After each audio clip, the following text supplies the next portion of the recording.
the Brewers and the Mets in New York City. Turn out the lights! Our Brewers Radio Network game day coverage starts tonight at 5:35 on the home of the Brewers. News Radio 620 WTMJ Milwaukee.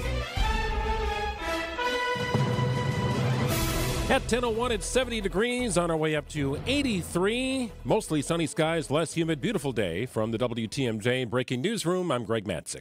Lead cleanup work is finished at another Milwaukee public school building. Westside Academy cleared following renovations and painting done at the facility. Students and staff will be back at the building for the start of next school year. MPS still working toward eliminating all lead dangers from schools built before 1978 by the end of the calendar year. An approved Wisconsin budget is now being discussed by the legislature's Joint Finance Committee. The budget would include funding to plan the closure of the embattled Green Bay Correctional Institution by 2029. Co-chair of the Joint Finance Committee, Howard Markline, says planning for the building's closure would take several budgets to finalize. We'll provide funding to continue to move forward on those type of investments in the capital budget that are needed to change the prison system. The prison has been targeted for closure for years due to what those incarcerated have described as inhumane conditions. The closure plan was not part of Governor Tony Evers' negotiated deal and could be vetoed. Adam Roberts, WTMJ News. It's still up in the air as to whether Republicans will have enough votes to pass the sweeping budget and tax bill, also known as Donald Trump's Big Beautiful Bill.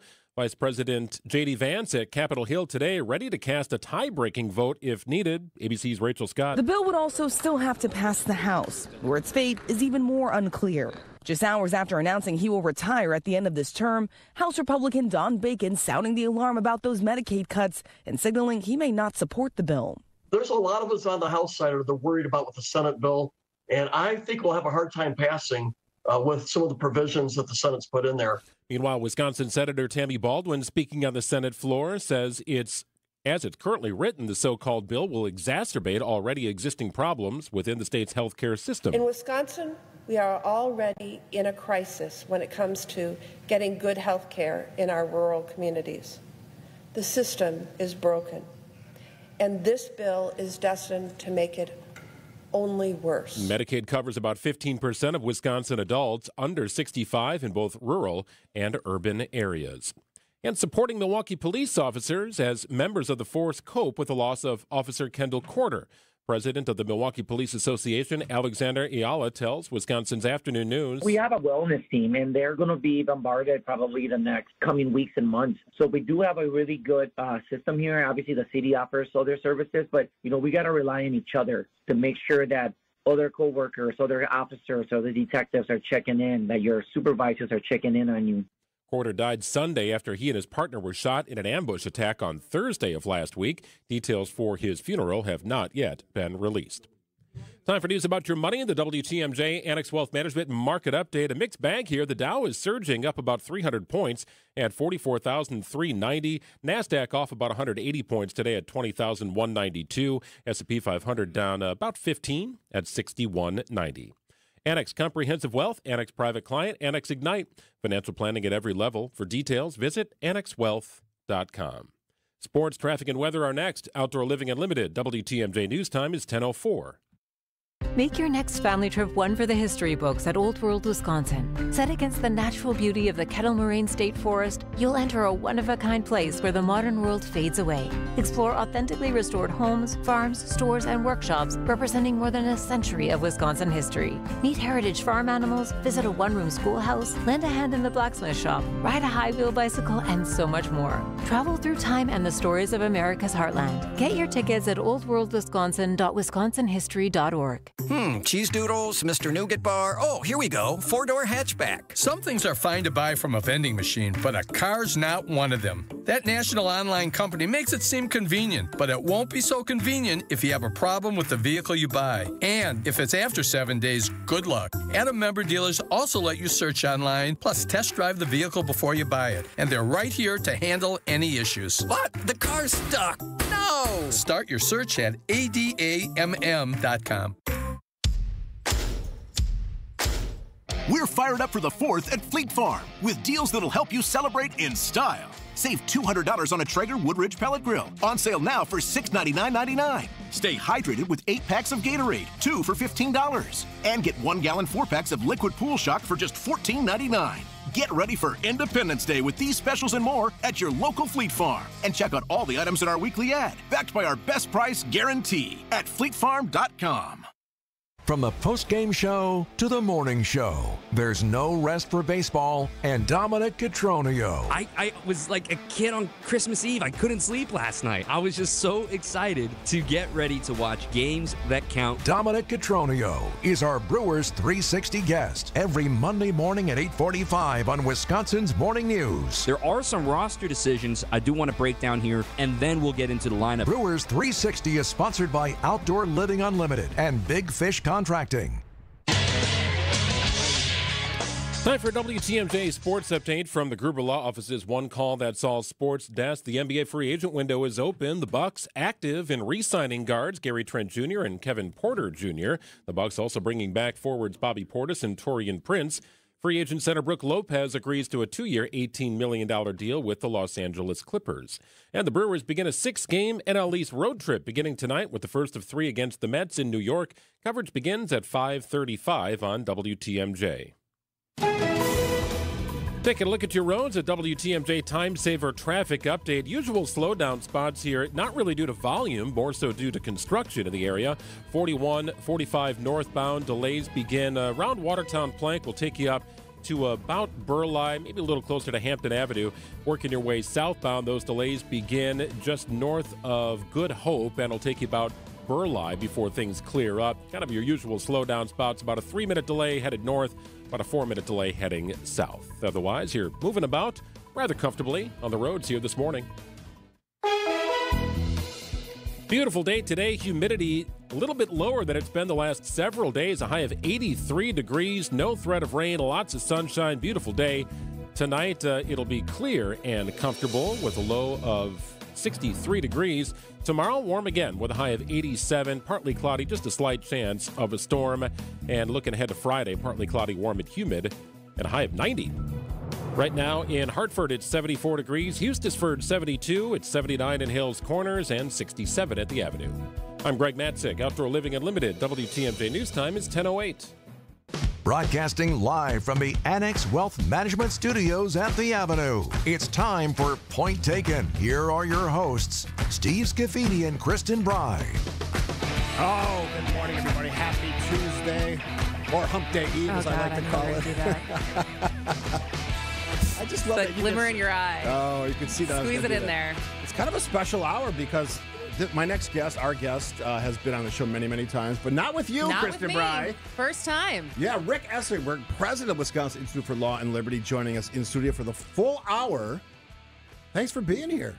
Well, I'm glad that you thought I was finally worthy enough to be on with both of you. Well, we just started the show a couple of months ago, and you're a busy guy. Don't act like you don't. You're still working.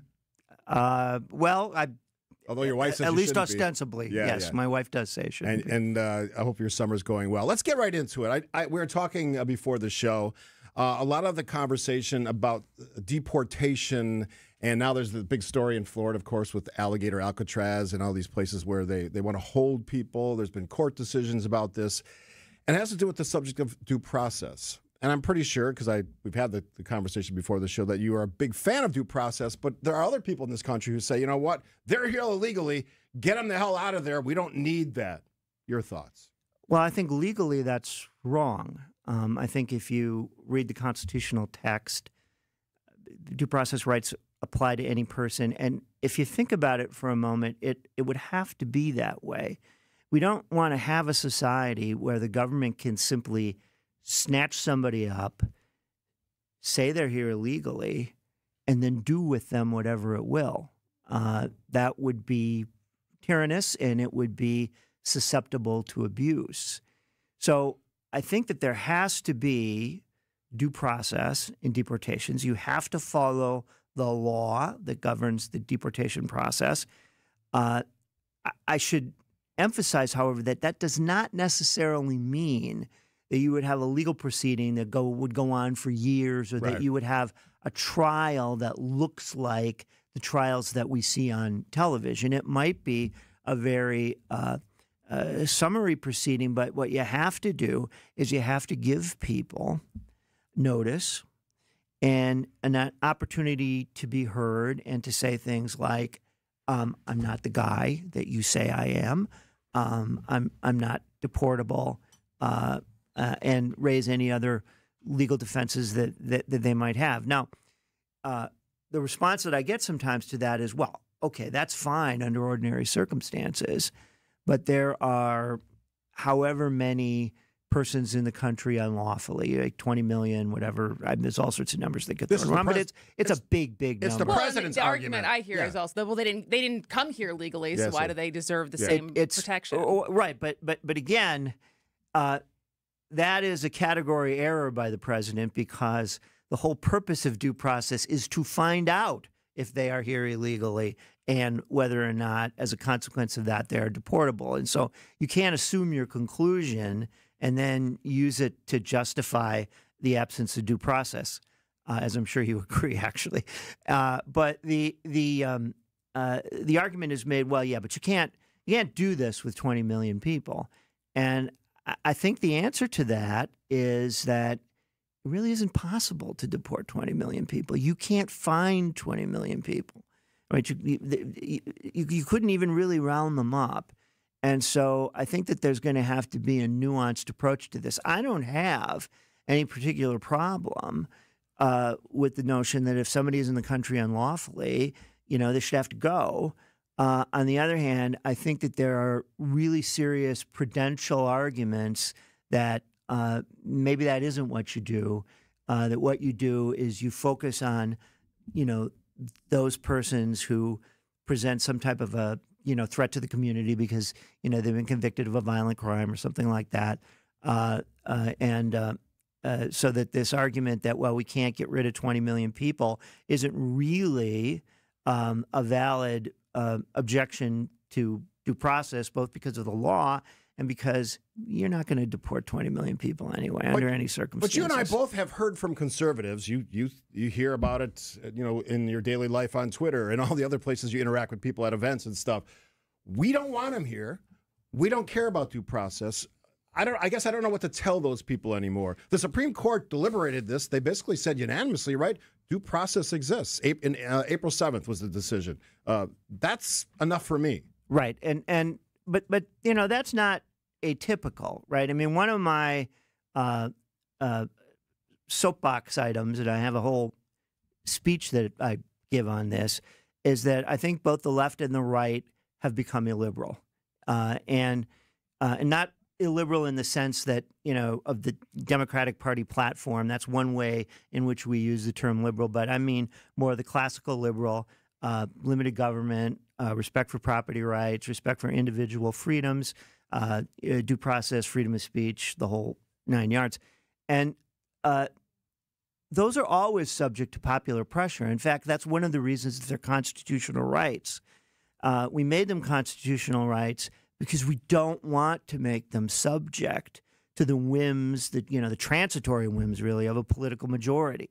And so we say to yourself, look, you have these free speech rights, and I'm sorry, but 52% of the people cannot vote to take them away from you. They have to amend the Constitution, which is a very different proposition, requires much more support. Rick Esselberg, our guest for the full hour. Lots to get to, including the question of birthright citizenship, constitutionally guaranteed.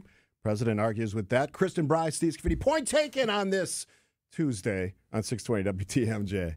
WTMJ's John Mercure here. If you're trying to make sense of the economy and where we're headed, Thursday, July 3rd, you need to check out a webinar I'm co-hosting with Annex Wealth Management Chief Economist Brian Jacobson. Thursday, July 3rd, 9 a.m., you'll get instant insight just after the jobs report is released. We'll provide instant analysis on the employment picture, answer your questions, and explain what it all means. Visit WTMJ.com, click the Instant Insight Register Now button, or check out events at AnnexWealth.com. Thursday, July 3rd at 9 a.m. It's free. Register today. At Hazelden Betty Ford, treating mental health isn't just about breaking old patterns. It's about braving new ones. As the leader in alcohol and drug treatment for 75 years, we know caring for addiction, anxiety, depression, and trauma goes hand in hand. We're here for you with new tools when life breaks down. Discover your path to better mental health at hazeldenbettyford.org/Wisconsin. Sponsored by Hazelden Betty Ford Foundation. Escape the city and relax at Lake Lawn Resort in beautiful Delavan, Wisconsin. Enjoy outdoor activities on Delavan Lake, tee off at the Lakeside Majestic Oaks Golf Course, or unwind at the award-winning Caladora Spa.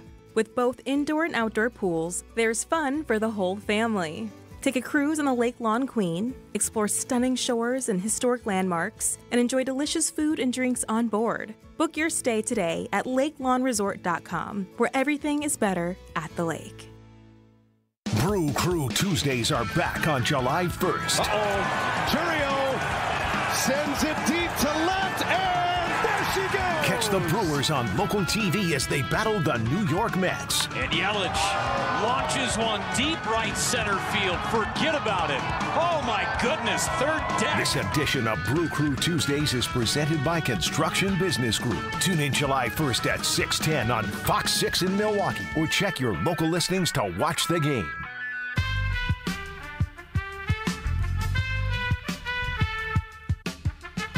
Welcome back to Point Taken. I am Kristin Brey. He is Steve Scaffidi, and we are here the whole hour with Rick Essenberg, president of Wisconsin Institute for Law and Liberty.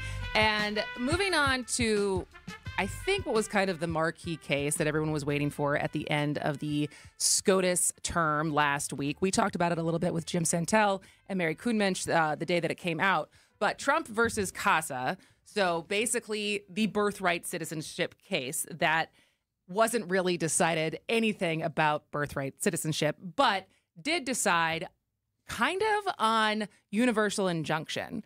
And so, Rick, from your point of view, what did they actually decide, and what does that mean going forward for cases like Will has? Well, so what they decided was that, so one of the things that sometimes people don't understand, and they'll come up to somebody that is in an organization like mine, and they say, well, why don't you just go to court and get the court to say that this is unconstitutional?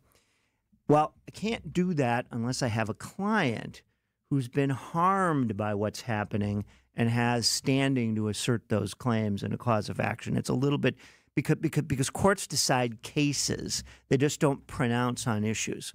And so the question here is, somebody brings a case on behalf of somebody who claims to have been harmed by Trump's executive order, which would deny birthright citizenship to basically persons born to parents who were in the country unlawfully. It's more complicated than that, but we don't need to get into that. Can they, if they bring that case, they challenge the executive order, the court decides that the executive order is unconstitutional, the court can remedy the harm done to that person. They can say, well, look, you can get all the benefits that are due only to citizens, right? We can resolve your problem. But can the court go further than that and say to the government, you can't enforce this executive order against anyone, including all of these people who didn't come to court and make this claim? And there's a problem. There's always been a problem with universal injunctions because they're kind of at odds with this notion that the court just decides the case before it, and you have the specter of an individual trial court judge entering an order which stops some type of governmental initiative for everybody. Do we really want an individual trial court judge, and there are hundreds of them across the country, to have that type of authority? And so that was the issue that the Supreme Court was going to decide in the Casas case. They were never going to decide birthright citizenship. I mean, some people thought maybe they would, but they didn't really grant review on that. They were only going to decide this universal injunction thing. And the way it proceeded, Justice Barrett's opinion, is she said, look, to know whether or not courts have this power, we have to look at the source of federal court's power to grant what's called equitable relief, which basically means an injunction. It basically means not giving somebody damages, but telling somebody that they can't do something to somebody, right? An order that regulates conduct. And she did a historical analysis. She said at the time of the Judiciary Act of 1789, universal injunctions were not a prominent feature of the equity jurisdiction. Right? Courts didn't do those things very much back in those days. They really haven't done it a lot throughout the history of the country until maybe the last 25 years. I think the first universal injunction was in 1963, but most of them have been in this century. And so we conclude that Congress has not granted to the courts, when it granted this equitable jurisdiction, hasn't granted to the courts this power to issue universal injunctions. It's implicit in what she said, I think, that Congress could do it if it wanted to, but it hasn't done it. So right now, they cannot issue these universal injunctions. Now, criticism is made, well, how do you stop the government from doing unconstitutional things? Do you have to, does everybody in the country have to bring litigation? There's a couple of answers to that. First of all, there are some cases in which you still, I think, under Justice Barrett's opinion, where you'd have to have a universal injunction because it's the only way to give the parties complete relief. The second thing is you can do what's called a class action. And a class action is you represent, those of us who have watched the movie The Jerk know all about a class action. You represent a class of people who are similarly situated and similarly affected by the challenged action. Or you can bring an action sometimes under the Administrative Procedure Act that gets an order like this executive order thrown out. And finally, if a case goes up to the Supreme Court and the Supreme Court decides it, then everybody in the country knows that anytime this litigation is brought, they're going to lose because it's going to be decided the way the Supreme Court did. And eventually, at least historically, what happens is everybody falls in line. Rick Essenberg, our guest for the full hour. Can you summarize that? If you were to summarize it, so say go back to when any of the cases under an Obama administration or a Biden administration that there wasn't a universal injunction, what would have not held up under this new ruling, as an example? Well, let me give you a different example because this is a will case, and and self-promotion is very important. You got to keep it short because we got to get to a break. So we brought an action. Government benefits were being handed out on the basis of race. Our client was hurt by that. He was not a racial minority. We won the case. The court enjoined the government from doing that to anybody. Without a universal injunction, perhaps they would have ordered only that the government provide him his benefits and not all other people. All right, there's another piece of this I want to get because this is a day one objective of the president, and that is the language of the 14th Amendment related to birthright citizenship. And that little piece, and subject to the jurisdiction thereof, that they're going to argue that he can get his way on this. We'll ask Rick about that and a lot more in the full hour of the first hour of the program. Point taken. Steve and Kristin on 620 WTMJ. Is it really the city that never sleeps? New York, New York. Or is it the city that never swings? 3-2 pitch. And he got him looking with the slider. Jacob Mizorowski, his 8th strikeout of this game. The Brewers head to the Big Apple to take on the Mets. And about as fired up as you'll see him running back into that first base dugout. Our Brewers Radio Network game day coverage starts tonight at 5:35. We are the home of the Brewers. WTMJ. Loyalty family. Few things are more important. This is WTMJ, Steve Scaffidi. And Loyal Family Renovations, they saved a day for me after a brutal storm in Oak Creek. We've had a bunch of those this year. Hail damage, I had a lot of it, had it bad, but Jeff, Jake, and the whole team, absolute pros, made the entire process as smooth as possible. They work with my insurance company. We all got on the phone together on my patio. The four of us got the most value, handled all the questions, because let's be honest, we're not all insurance experts or not qualified to work with an adjuster. Quick answers, top-notch customer service, and in just 2 days, my roof was done. Clean. They picked up every last nail. I was so impressed. I told my whole neighborhood about it. If storm damage hits you, call the team that made it easy for me. Loyal Family Renovations. Visit loyalfamilyrenovations.com today.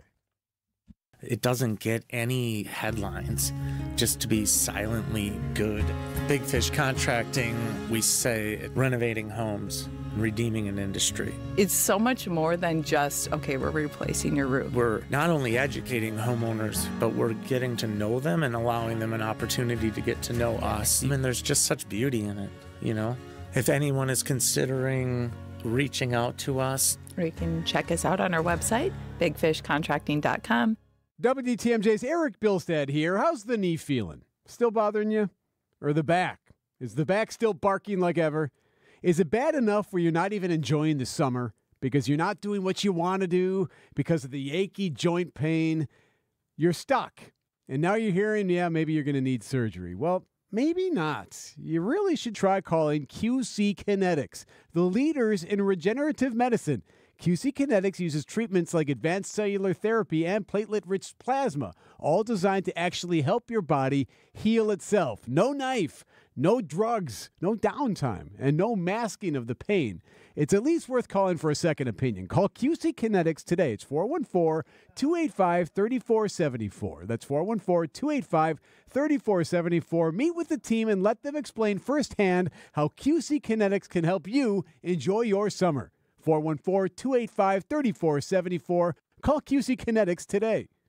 Here's to experiencing it all this summer in Wisconsin. Every deliciously cheesy, rockin', magical, fireworks-filled, festival-loving moment.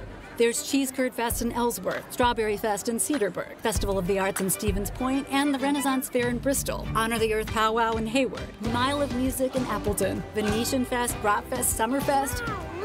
So many fests for your whole crew. Find them all at travelwisconsin.com. There's nothing out there close to this. Rick Essenberg. Boys are back in town. Rick Essenberg. No. What song is this? Jailbreak. Are you off your game? Yeah, same band, right? Different song. Yes. I'm close. I'm close on it. All right, anyway, Rick Essenberg, I guess, for the whole hour. I like to deviate on occasion. We have a couple minutes before the break. So I mentioned this, Kristin and Steve on Point Taken, if you didn't know where you were listening to.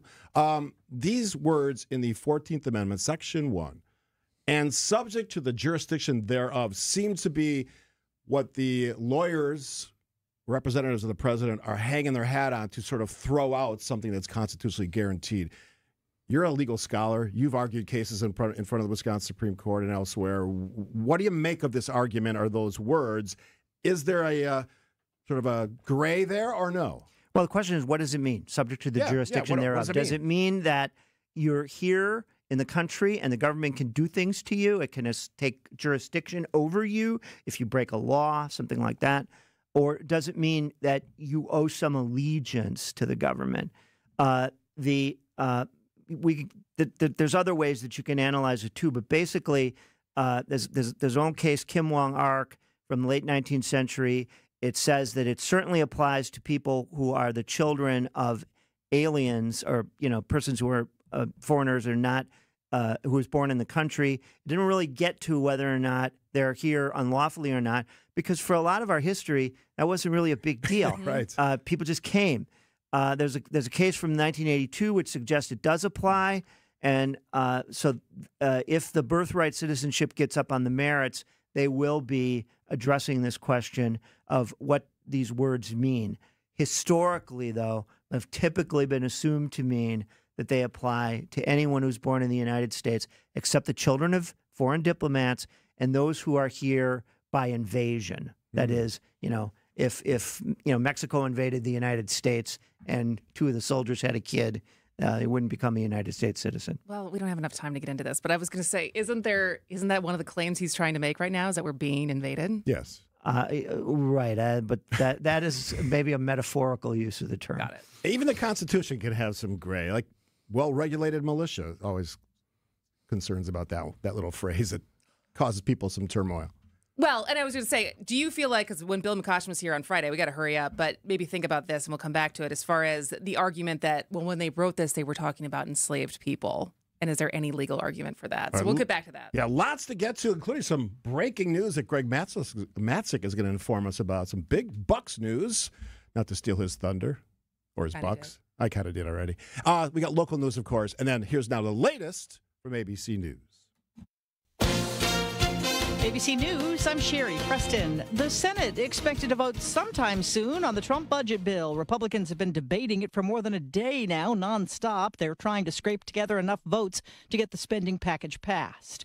President Trump, meantime, in Florida, standing alongside Governor Ron DeSantis, touting the massive detention center being built in the Everglades. He says more facilities will be built soon. We have Louisiana doing it big, Alabama's doing it. We have a lot of states. They seem to be red states and not too many blue states for whatever reason, but the red states, Republican-run states, are doing it. The blue states don't do very well at security and policing. Job openings in the U.S. rising unexpectedly in May, showing once again the resiliency of the American job market. Televangelist Jimmy Swaggart has died. His ministry, worth millions, fell apart in the 90s following prostitution scandals. He continued preaching. Jimmy Swaggart was 90. This is ABC News. Outdoor Living Unlimited, WTMJ News Time is 10:31, 68 degrees and sunny in Milwaukee. From the WTMJ Breaking News Center, I'm Greg Matzik. And breaking NBA free agency news, ESPN's Shams Charania is reporting the Bucks are waiving guard Damian Lillard and stretching the remaining $113 million on his contract in order to make room and acquire veteran center Miles Turner from the Indiana Pacers. The Bucks will then sign Turner to a 4-year, $107 million deal with a player option in year 4, the year 2028 and 2029. Convicted of murdering her cellmate, Taylor Sanchez, a 29-year-old inmate at Taycheedah Correctional Institute, pleaded no contest to first-degree intentional homicide. Her cellmate, 68-year-old Cindy Schultz-Udis, was found dead with severe lacerations on her head, face, and chest nearly 2 years ago. Sanchez told investigators she was hearing voices that told her to do it. She was serving multiple sentences for battery or threat to law enforcement and battery to an inmate at the time. Her sentencing is scheduled for July 28th. And tragedy averted on the Baraboo River. First responders rescued a kayaker Saturday afternoon after her kayak flipped. Baraboo Fire and EMS used rope rescue techniques to safely bring the kayaker to rescue to shore. The woman was not injured. Rescuers remind kayakers to wear a helmet in addition to a life jacket, especially in rivers with rocks and boulders. Time for news about your money. The WTMJ Annex Wealth Management Market Update. We've got the Dow surging up nearly 420 points at 44,510. NASDAQ off about 180 today at 20,190. S&P is bouncing back and forth, currently 10 points in the red at 6194. Annex Comprehensive Wealth, Annex Private Client, Annex Ignite. Financial planning at every level. For details, visit annexwealth.com. Taking a look at your roads, a WTMJ Time Saver traffic update. 4145 northbound delays start around Watertown Plank Road. Will take you through about Hampton. About a 3-minute delay if you're headed northbound on that stretch through construction as lanes consolidate. Heading southbound, those delays begin closer to 175 and start to let up a little bit around Burleigh. Maybe call it Capitol Drive. Volume is pretty mild here this afternoon. Or this morning, I should say, at 10:33. Pretty standard travel times as you're moving about the system. Beautiful day today. Less humid, mostly sunny, high of 83. Clear tonight, a low of 67. Chance for a storm mainly to the north on Wednesday and a high of 87 degrees. Thursday, high 88 inland, 84 near the lake. Friday, we warm up again to 90 degrees. Right now, it's 74 and sunny in Lake Delton, 76 in La Crosse, 74 in Lomira, 68 at the Avenue. I'm Greg Matzik. Outdoor Living Unlimited. WTMJ News Time is 10:34. Hey, WTMJ's John Mercure here. They're the best in the business. They are CertaPro painters. Now's the time to get on their schedule. Their summer sales discount goes through the end of July. Do it now. They painted our house, the outside, absolutely fantastic. They're kind, they're thoughtful. They moved our patio furniture out of the way and moved it right back where it belonged. It is CertaPro painters. Schedule your free estimate at CertaPro.com. That's Certa with a C. For your home or business, they're the best. Each CertaPro painters business is independently owned and operated. Hey, this is WTMJ's Steve Scaffidi here to talk about my brand new show, WTMJ Outdoors, every Saturday afternoon, 2 to 3 on 620 WTMJ. We love the outdoors in the great state of Wisconsin and beyond. We're going to talk with outdoors experts, bicycling, resort owners, rock climbers, hunting and fishing, camping. I even talked to AV owners and operators, all things Wisconsin Outdoors. Join us every Saturday, 2 to 3, right here on 620 WTMJ. Now there's a new way to take charge of your blood sugar. Introducing new Garlic Healthy Blood Sugar Formula from the makers of the nation's best-selling garlic supplement. New Garlic helps maintain healthy blood sugar levels with clinically supported levels of garlic, plus a custom blend of vitamins and minerals, and it's odor-free. Take charge of your blood sugar with new Garlic Healthy Blood Sugar Formula. These statements have not been evaluated by the FDA. This product is not intended to diagnose, treat, cure, or prevent any disease. Use as directed. Find what you love, love what you find. A Total Wine and More. There's so much waiting for you. Spirits and beer, thousands of wines. Guides in the know and prices so low. It just might blow your mind. You're gonna find what you love and love what you find. With curbside pickup available, you'll always find what you love, only at Total Wine & More. Drink responsibly, B21.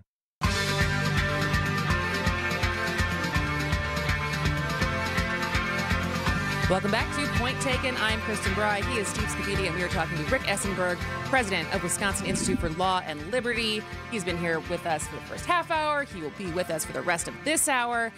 Moving to the Wisconsin Supreme Court. Yesterday was their last day of this term, but it sounds like we might get a ruling on abortion tomorrow. Was that the reporting from yesterday? Wednesday, yeah. I guess in the few decisions that we have had, was it 23 in total that we had for this? I hadn't counted, but that sounds right. Sounds right. Which is what I've read, a low number for a Supreme Court. It's not just a low number, it's an extremely low number. And is that just because they disagree and they can't decide what cases to even take, let alone, because once they take a case, they have to make a ruling on it, right? It's a court of discretionary jurisdiction. So that means if you have a case, you lose in the trial court, you get to go up to the intermediate court of appeals. They have to take the case. They have to hear your appeal. Then, if you don't like what happens to the court of appeals, you can petition for review, is what it's called, to the Wisconsin Supreme Court. But they don't have to take it. They just decide whether they want to or whether they don't want to. It takes 3 votes to take the case. And your odds of getting your case taken are very small. They take maybe 1%. But they've taken even fewer than they normally do. And there is a sense in which they have been, and this is not a recent phenomenon, where they've been taking a long time to get their decisions out. And what a big factor in that happening is when there are multiple writings. So, you'll take these cases and, there's and a lot of times you have to draw a diagram to find out who agreed with who and, what parts of the opinion are adhered to by the majority of the court and what parts aren't, because, you'll see, Justice Bradley joined in part 1A and 2 and 3B. And so when you have that level of contention, plus the Wisconsin Supreme Court, much more than the United States Supreme Court, they've had a little bit of friction lately in Washington.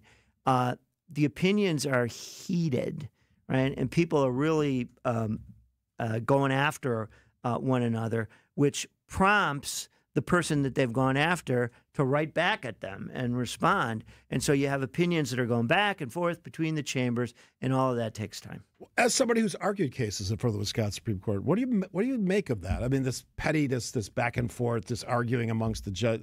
I mean, it's always happened, but it seems more out in the open now. Yeah, I think it's aggravated in the state Supreme Court because it's an elected court, right. And they get involved in each other's campaigns. Like, you have endorse you have each other immediately. You have justices endorsing, one side or another in a contested race, and so I think that turns them into political figures in a way that the Supreme Court of the United States justices are not. I mean, they're there for life, right? They don't care, and they can do what they want. And you can argue that, well, elections are good because they introduce greater accountability We can hold these justices accountable for what they do in a way that we can't in federal court because they're going to be there until, they die or retire.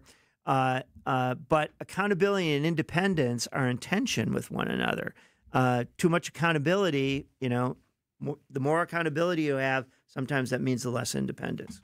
So looking at this, because I would say, since obviously conservative law firm, conservative person, the fear-mongering that goes into the elections that we all live through now, 7 out of 10 years for these Wisconsin Supreme Court races, is that it's going to be an activist judge, that there's going to be an activist court. So looking at, even though there weren't that many rulings, looking at the rulings that have come down since the court has been a liberal majority, would you say that this court has been able to rule independently of political influence? It really depends upon the body of cases that you look at and what you mean by, political influence. Like, people always say there are conservative judges, there are liberal judges, there are Obama judges, and there are Trump judges, that type of phrase.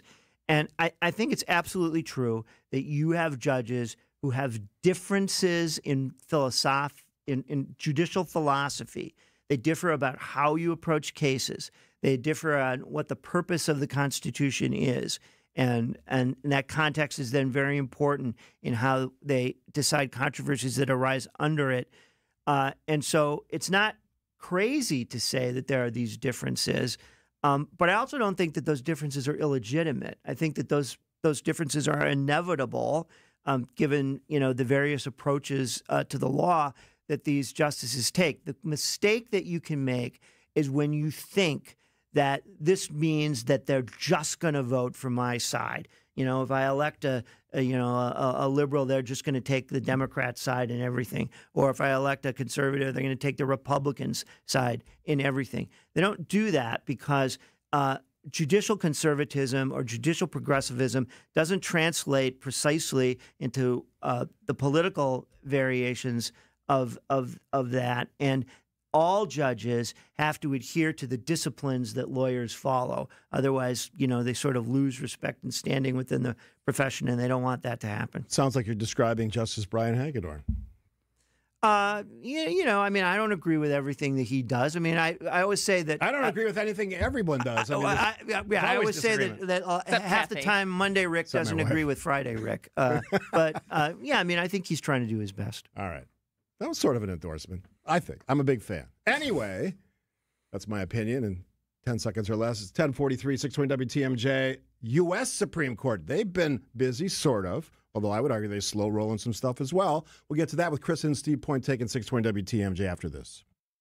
Remember mixtapes? Mixtape? Can you buy that at the hardware store? It's not that kind of tape. To make a mixtape, you would dub all your favorite songs onto one cassette. Oh, I was more of an 8-track guy myself. The new Marshfield 7000 Sulfat Penny Mustard reminds me of the world's greatest mixtape. We have taken the latest and greatest components of every Penny Mustard configurable sofa and mixed them all together into one. The Marshfield 7000 is the ultimate sofa. It's absolutely stunning. And the comfort level is off the charts. I definitely see this sofa going all the way to #1. It's kind of like a greatest hits album, except you can sit on it. The Marshfield 7000 Sofa, starting at just $89 a month with no interest till July of 2027. Through July 6th at Penny Mustard. Showrooms in Milwaukee and Chicago. PennyMustard.com. Better versions of what people want.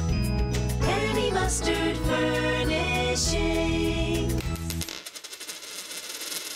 This change has leveled us up while being able to maintain the same quality of service that we've always provided, with no upfront fees and 1.9% real estate commission. We're proud to be part of the Century 21 family, so you can move fearlessly with the added confidence of top-of-the-line marketing for maximum home exposure. And that means more eyeballs and the real potential for the highest price for your home. This is Angela Calais with Century 21 Benefit Realty, benefit-realty.com, where you pay less for full service. Each office is independently owned and operated.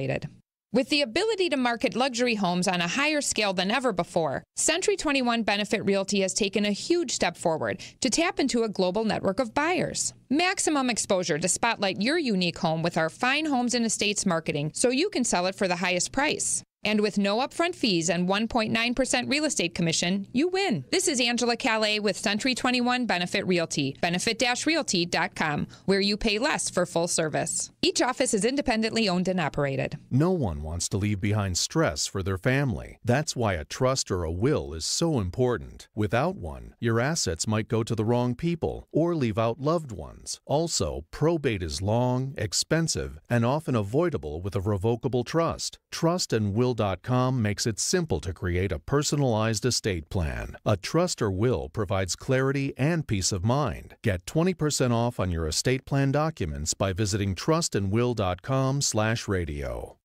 When you're hiring, have you ever felt like you're missing out on meeting great candidates? Well, they're not hard to find when you go to ZipRecruiter. ZipRecruiter helps 10 million people with their job search every day. People who are actively looking for jobs like yours. So it's easy to find the right person fast. 4 out of 5 employers who post on ZipRecruiter get a quality candidate within the first day. Try ZipRecruiter for free at ZipRecruiter.com/free. That's ZipRecruiter.com/free. Hi, I'm Eric Brown, owner of Outdoor Living Unlimited. Outdoor Living Unlimited is Wisconsin's #1 TimberTech decking installer. We install anything decks and more. Stop by Outdoor Living Unlimited showroom and visit OutdoorLivingUnlimited.com.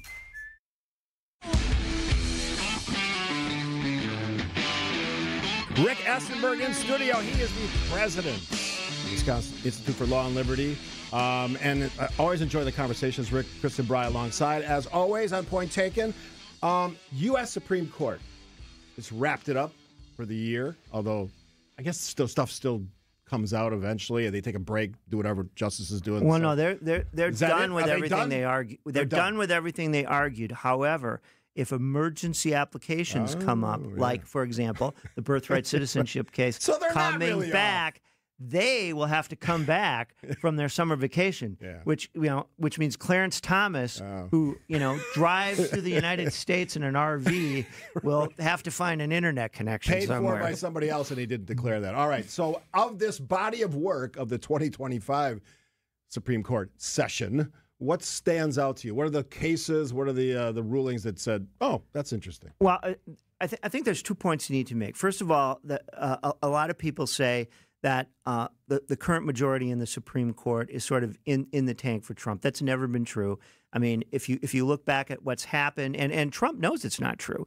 In 2016 when he got or 2016 when he was running, I said, Trump is going to want all these conservative judges until he finds out that they won't let him do whatever he wants to do, and that happened in spades at the end with the case that sought to modify the results of the 2020 election. I mean, he didn't do well there, and so now he hates the Federalist Society, and he tweeted to that effect, which I don't particularly appreciate. But so that's one thing, and you saw that in the cases about due process and deportation, and some others.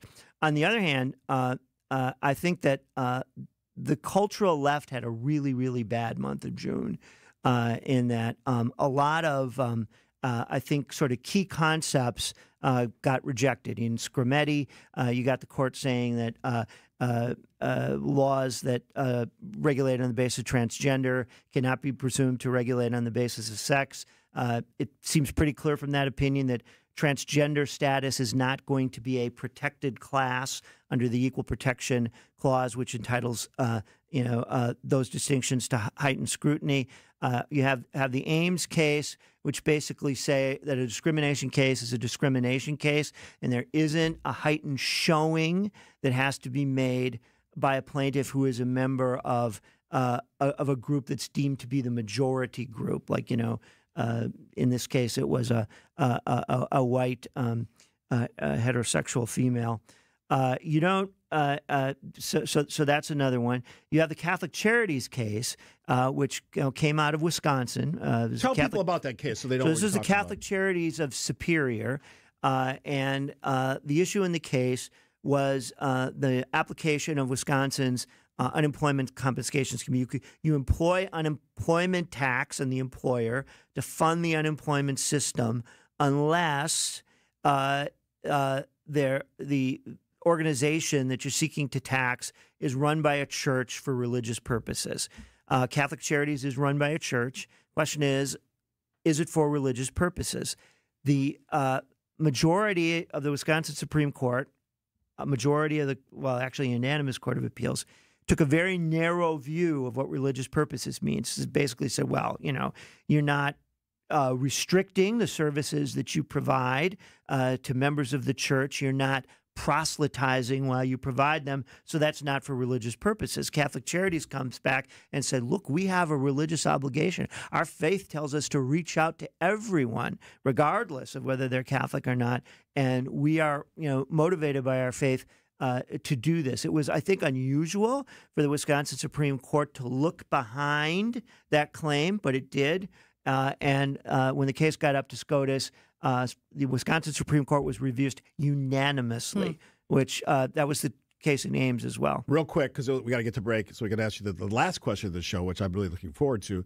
I asked our two legal experts last week, what do you make of the tenure as Chief Justice of John Roberts so far?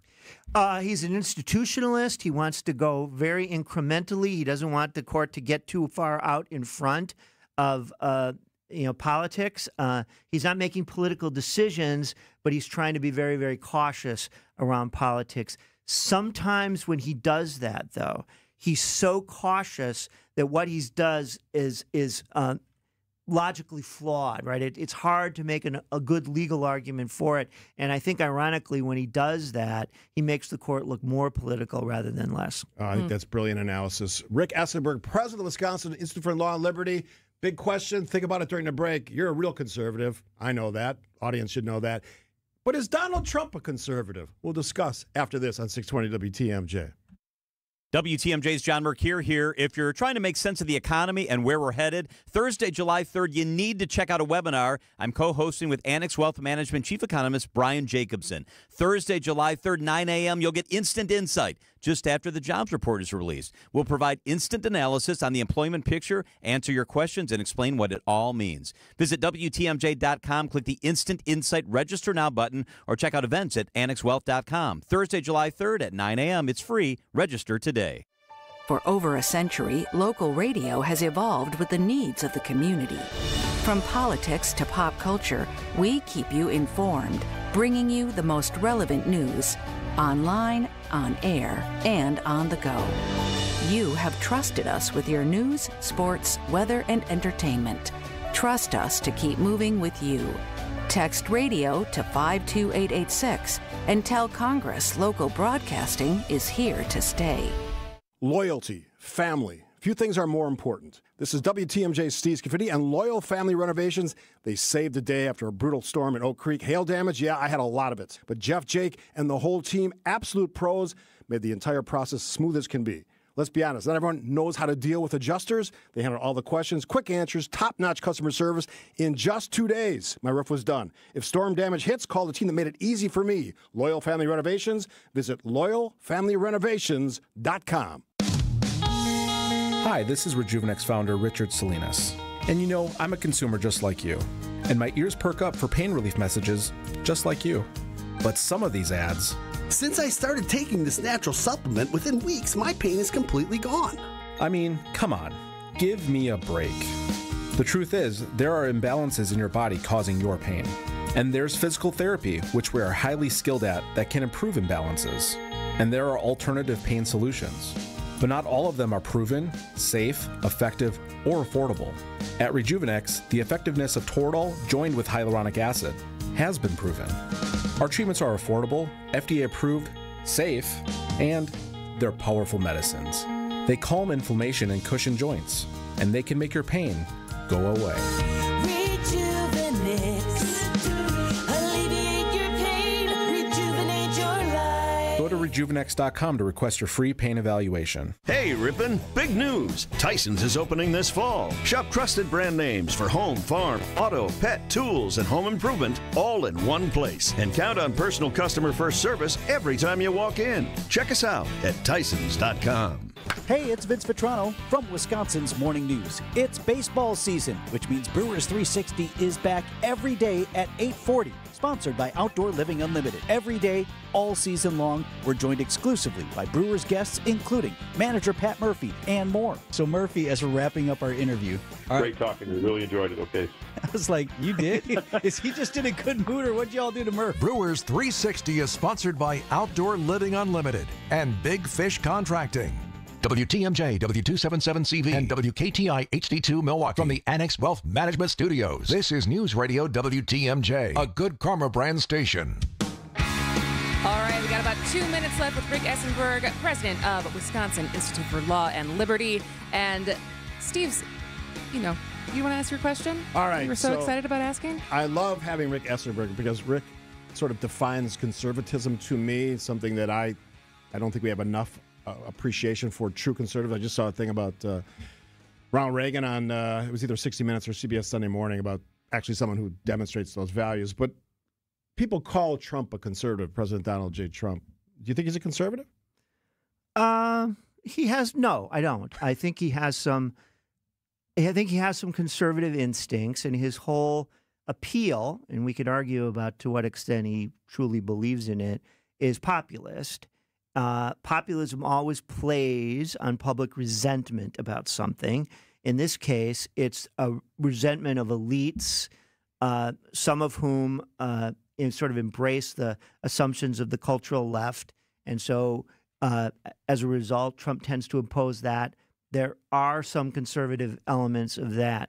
But, I agree. Two things. First of all, I am a fusionist. As Frank Meyer was associated with National Review a long time ago, said that conservatism in America is a combination of fiscal conservative, social conservatism, and a robust foreign policy. And this isn't simply a coalition, but something which is rooted sort of in a common view of the world. And so in my mind, that's classical liberalism. That is respect for individual rights, property rights, limited government, separation of powers, federalism, and a robust civil society.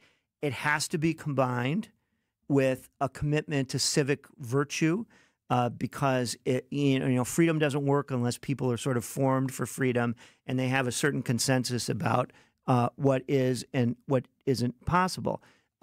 Trump, I think, seeks to disrupt all of that. He's not a guy who believes in free markets. The whole thing about tariffs, I think, is contrary to free markets.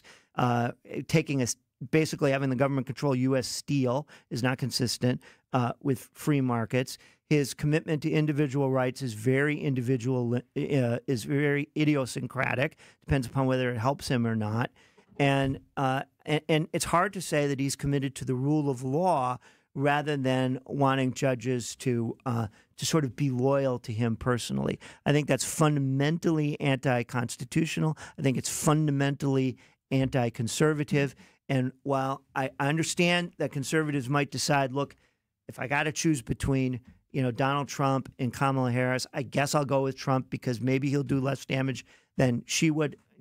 We can debate that, but what I don't think is debatable is that Donald Trump is not an American conservative, as we've understood that since the war. Rick Essenberg, always appreciate you coming in. We'll do it again down the road. Kristin and Steve, got to get to the news, which is next on 620 WTMJ.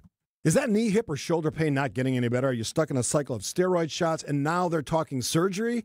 Before you go down that road, hit pause for a second. Hey, it's WTMJ, Steve Scaffidi. I want to tell you about something that helped a lot of people get their lives back without more meds, without going under the knife. It's QC Kinetics, leaders in regenerative medicine using treatments like advanced cellular therapy and platelet-rich plasma, all designed to actually help your body heal itself. I'm undergoing treatments right now. No masking the pain. It goes to the root of your problem. Their treatments contain growth factors and healing properties to maximize your own body's potential to heal itself. This is an important part. 92% of patients report satisfaction with the results. That's not just a number. It's peace of mind. It doesn't cost anything for a second opinion. Here's what you need to do. For real results that help let you move easier and live better, call QC Kinetics today at 414-285-3474. That's 414-285-3474.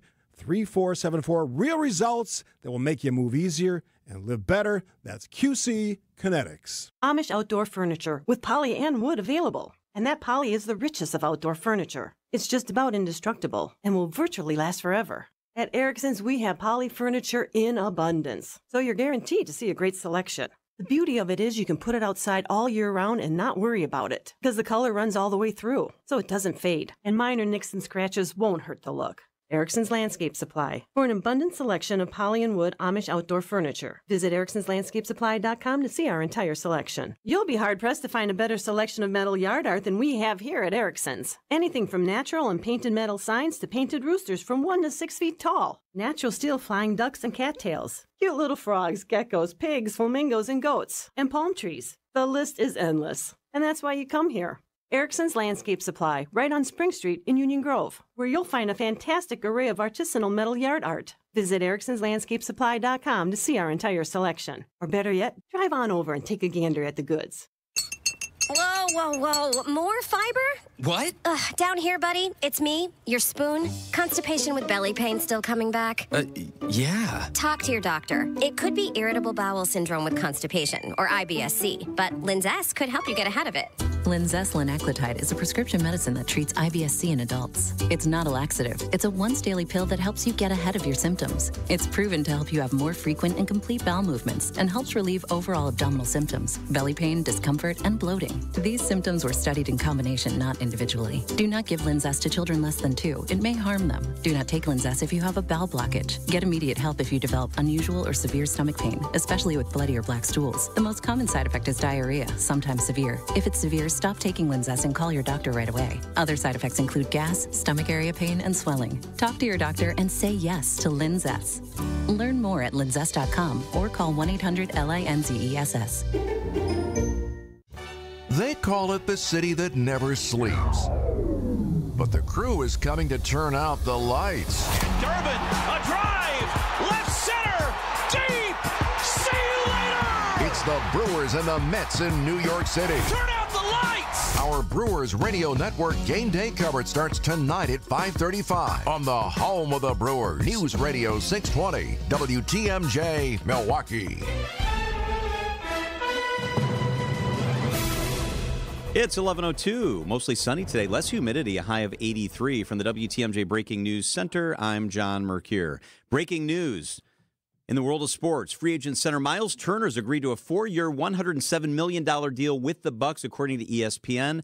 Last year, Turner averaged more than 15 points per game for the Pacers, who made it to the NBA Finals. To sign Turner, the Bucks reportedly had to waive injured All-Star guard Dame Lillard. Lead cleanup work is finished on another Milwaukee public school building. Westside Academy has been cleared following renovations and painting done at the school. Students and staff will be back in the building for the start of the next school year.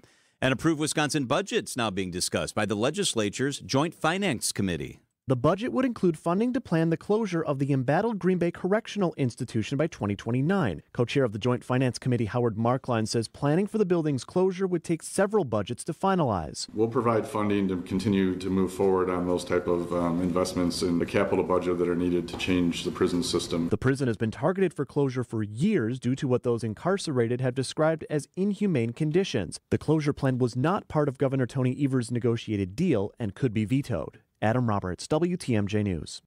It's still up in the air as to whether Republicans in Washington will have enough votes to pass the sweeping budget and tax bill. Vice President Vance is on Capitol Hill today and could cast a tie-breaking vote if necessary. ABC's Rachel Scott. The bill includes roughly $4 trillion in tax cuts and new funding for immigration enforcement and fulfills some campaign pledges like no taxes on tips and overtime. It also guts Biden-era clean energy initiatives and slashes Medicaid, despite pledges by the president to not touch the program. Here's what I want on Medicaid.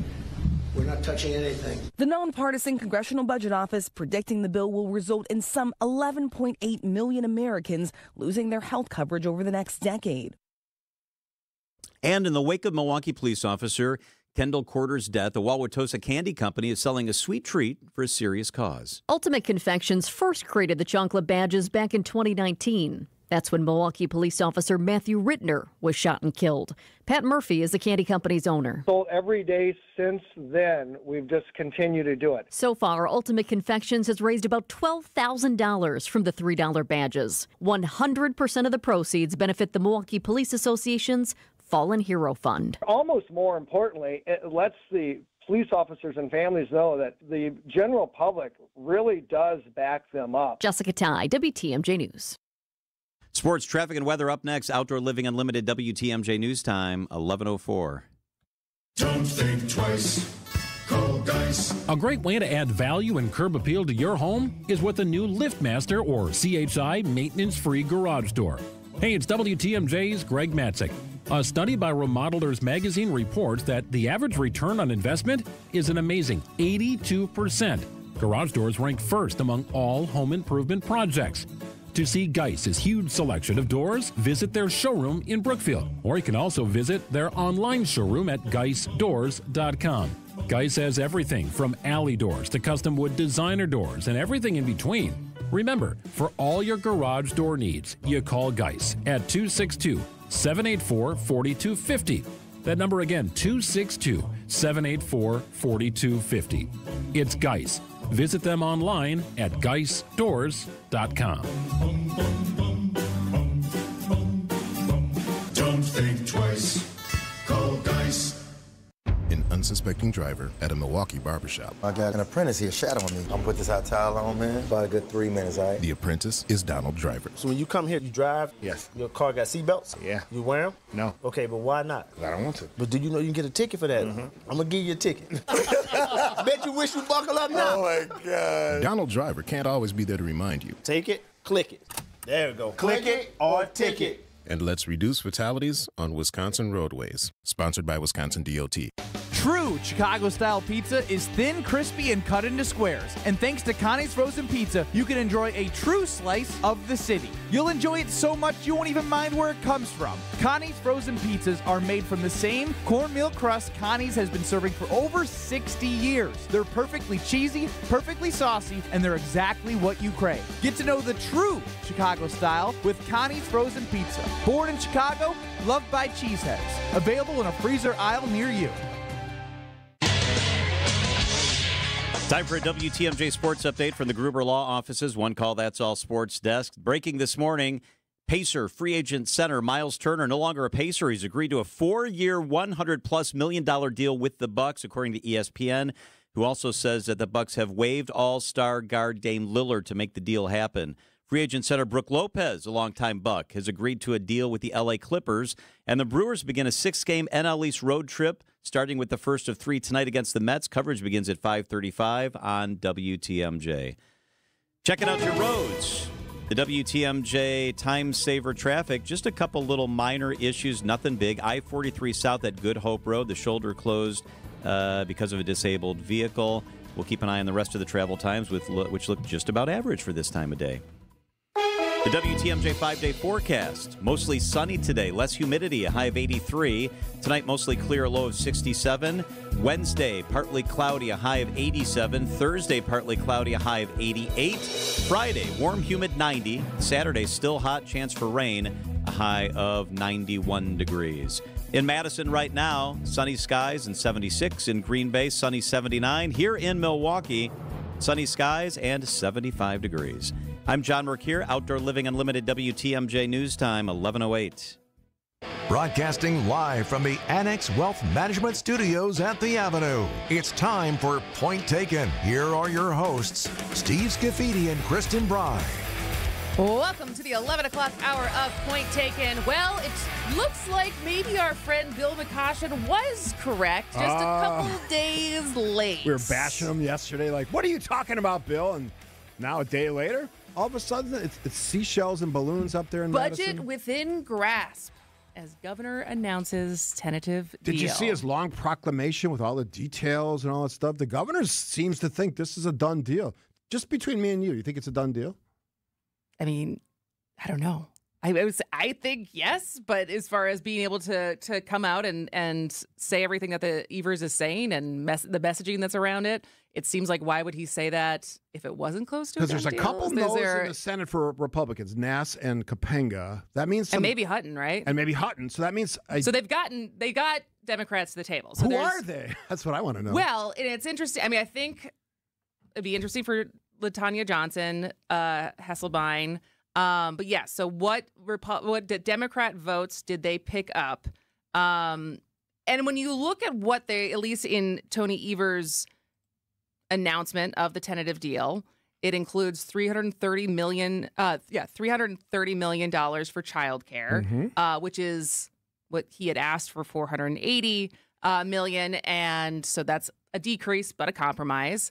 It also includes $1.4 billion in new funding for K through 12 schools. It increases, I think the last we had talked about this, it increased special education reimbursement from what was 32 or 33 to 37. Now it sounds like it's over 40. Yeah, that's a big win for maybe school it's 47. districts. I'm trying to see where I bookmarked this. Yeah, that's a big win for Democrats. So it does seem like there's a fair amount of compromise in this bill, which I think is the same thing we said on Friday with Bill is a good thing as far as the compromise. No one's ever going to get everything that they want. Is it everything that we could do? No, but it does include a tax credit. Yeah.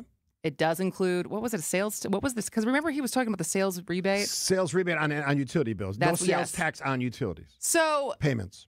It's not done yet. And it's interesting because I am now seeing, as I'm surveying social media, there are now a handful of Democrats who are urging you to call your Democratic representative or senator, which is, you don't hear that very often in Wisconsin. That means they're afraid it's gonna pass. But yeah, this is from Madison Representative Francesca Hong. Contact your Democratic state senators and state representatives and urge them to vote no and hold the line on this Republican-led budget. This budget fails to meet the needs of our children and working class communities. Similarly, Milwaukee State Senator Chris Larson is on X, formerly known as Twitter, saying that he is a no on this. I don't know if it matters because it feels like if they've already moved forward with the Democratic votes that they need to get this through. But when you think for these certain politicians and elected officials who are coming out and saying this doesn't do enough, I don't know. There's a part of it that's like, you're so used to getting nothing that you want. Yeah, I mean, isn't there a little bit of an opportunity to be like, all right, we got something moved forward? Or is this still just more politics to be able to go back to their very safe seats and say, I was fighting for more? Where's the bell ringing? Because that's the answer. It's pure politics. That is exactly what it is. Look, we have divided government. You have a very strong Republican-led legislature to claw back some of the things you've been asking for, including, by the way, funding for UW system. I mean, it was barely 2 weeks ago that we were talking about an $87 million cut. Yes. Not reduced funding, like a cut to the UW system, and now there is an increase. Just like I absolutely deplore, on my side of the aisle, those individuals who want their way or nothing. And you could probably put Nass and Kapenga in that. It's got to be our way or I don't want to do anything. It's useless to me. In order to make this state run, we need a budget, right? Or we revert back to the old budget, which was approved by the governor. You can grandstand all you want. I know you have to defend your territory and make the argument that you're standing up for your constituents. But at the end of the day, getting something in some of the things that you really care about, including child care, including the UW system, including getting some tax rebates or whatever you want to classify that as, back to, I think the average taxpayer is $180 or something like that. That's real money. That's significant. Take the win. Stop using it as an opportunity to make a political point on both sides. If as it was announced by Governor Evers, if that's the bill that does get signed, who wins? Who comes out optics-wise and looks like a winner in this? You know who does? Tony Evers. That's what I mean. So do you feel like this is a launch pad for him to run again? Maybe. I mean, that's the big decision, because what did he say? Because he's giving a lot of people things that they want, right? There's some tax some tax cuts. Yeah. There's some for child care counts, which at the listening sessions was very, very popular. Yeah. Schools, higher education. This governor's popular. He is popular. You know what? He may be old. And he's not a very good politician. No, maybe that's a good thing. That's what I mean. It's like what happens potentially, and I know some people are going to disagree with me because there's a lot of people who do not like Tony Evers, but it does seem like he's someone who was asked to run for governor instead of someone who's from a very small young person, always wanted to be in power of some sort, like what most of our politicians are, from a very young age, aspiring to be in positions of power versus someone who just wants to do good in the world. And I feel like that is a dying breed. So even if you don't always agree with him, I do think it's hard to peg him as like a stealthy politician who is power hungry. Look, I didn't vote for him, but I will say this. I give him credit because in his announcement about this budget deal, and it gets still a deal till they vote apparently tomorrow. All right. He gave credit to Devin LeMahieu. He gave credit to Robin Voss. He gave credit to all the individuals, all of these elected representatives who worked alongside his departments, his agencies, his supporters, and got this done. They all get credit for it if you get it done. Now, that's still a big if because it has to happen in real life, real time. We'll see how effective the campaigning is by the Hongs and the Larsons of the world. I don't think it's going to be effective. So here's a question. If this is actually a negotiated budget, do you think they put numerals in the budget, thinking that he's not going to line item veto any of them? No.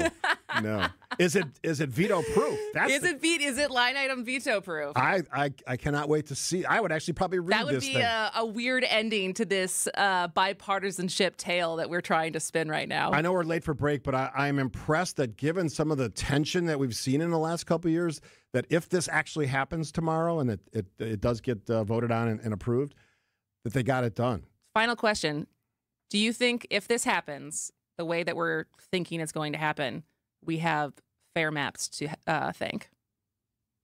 Think about it and answer when we come back. Yeah, it's a good question. All right, it's point taken. We'll be back in a minute. Brew Crew Tuesdays are back on July 1st. Churio sends it deep to left, and there she goes! Catch the Brewers on local TV as they battle the New York Mets. And Yelich launches one deep right center field. Forget about it.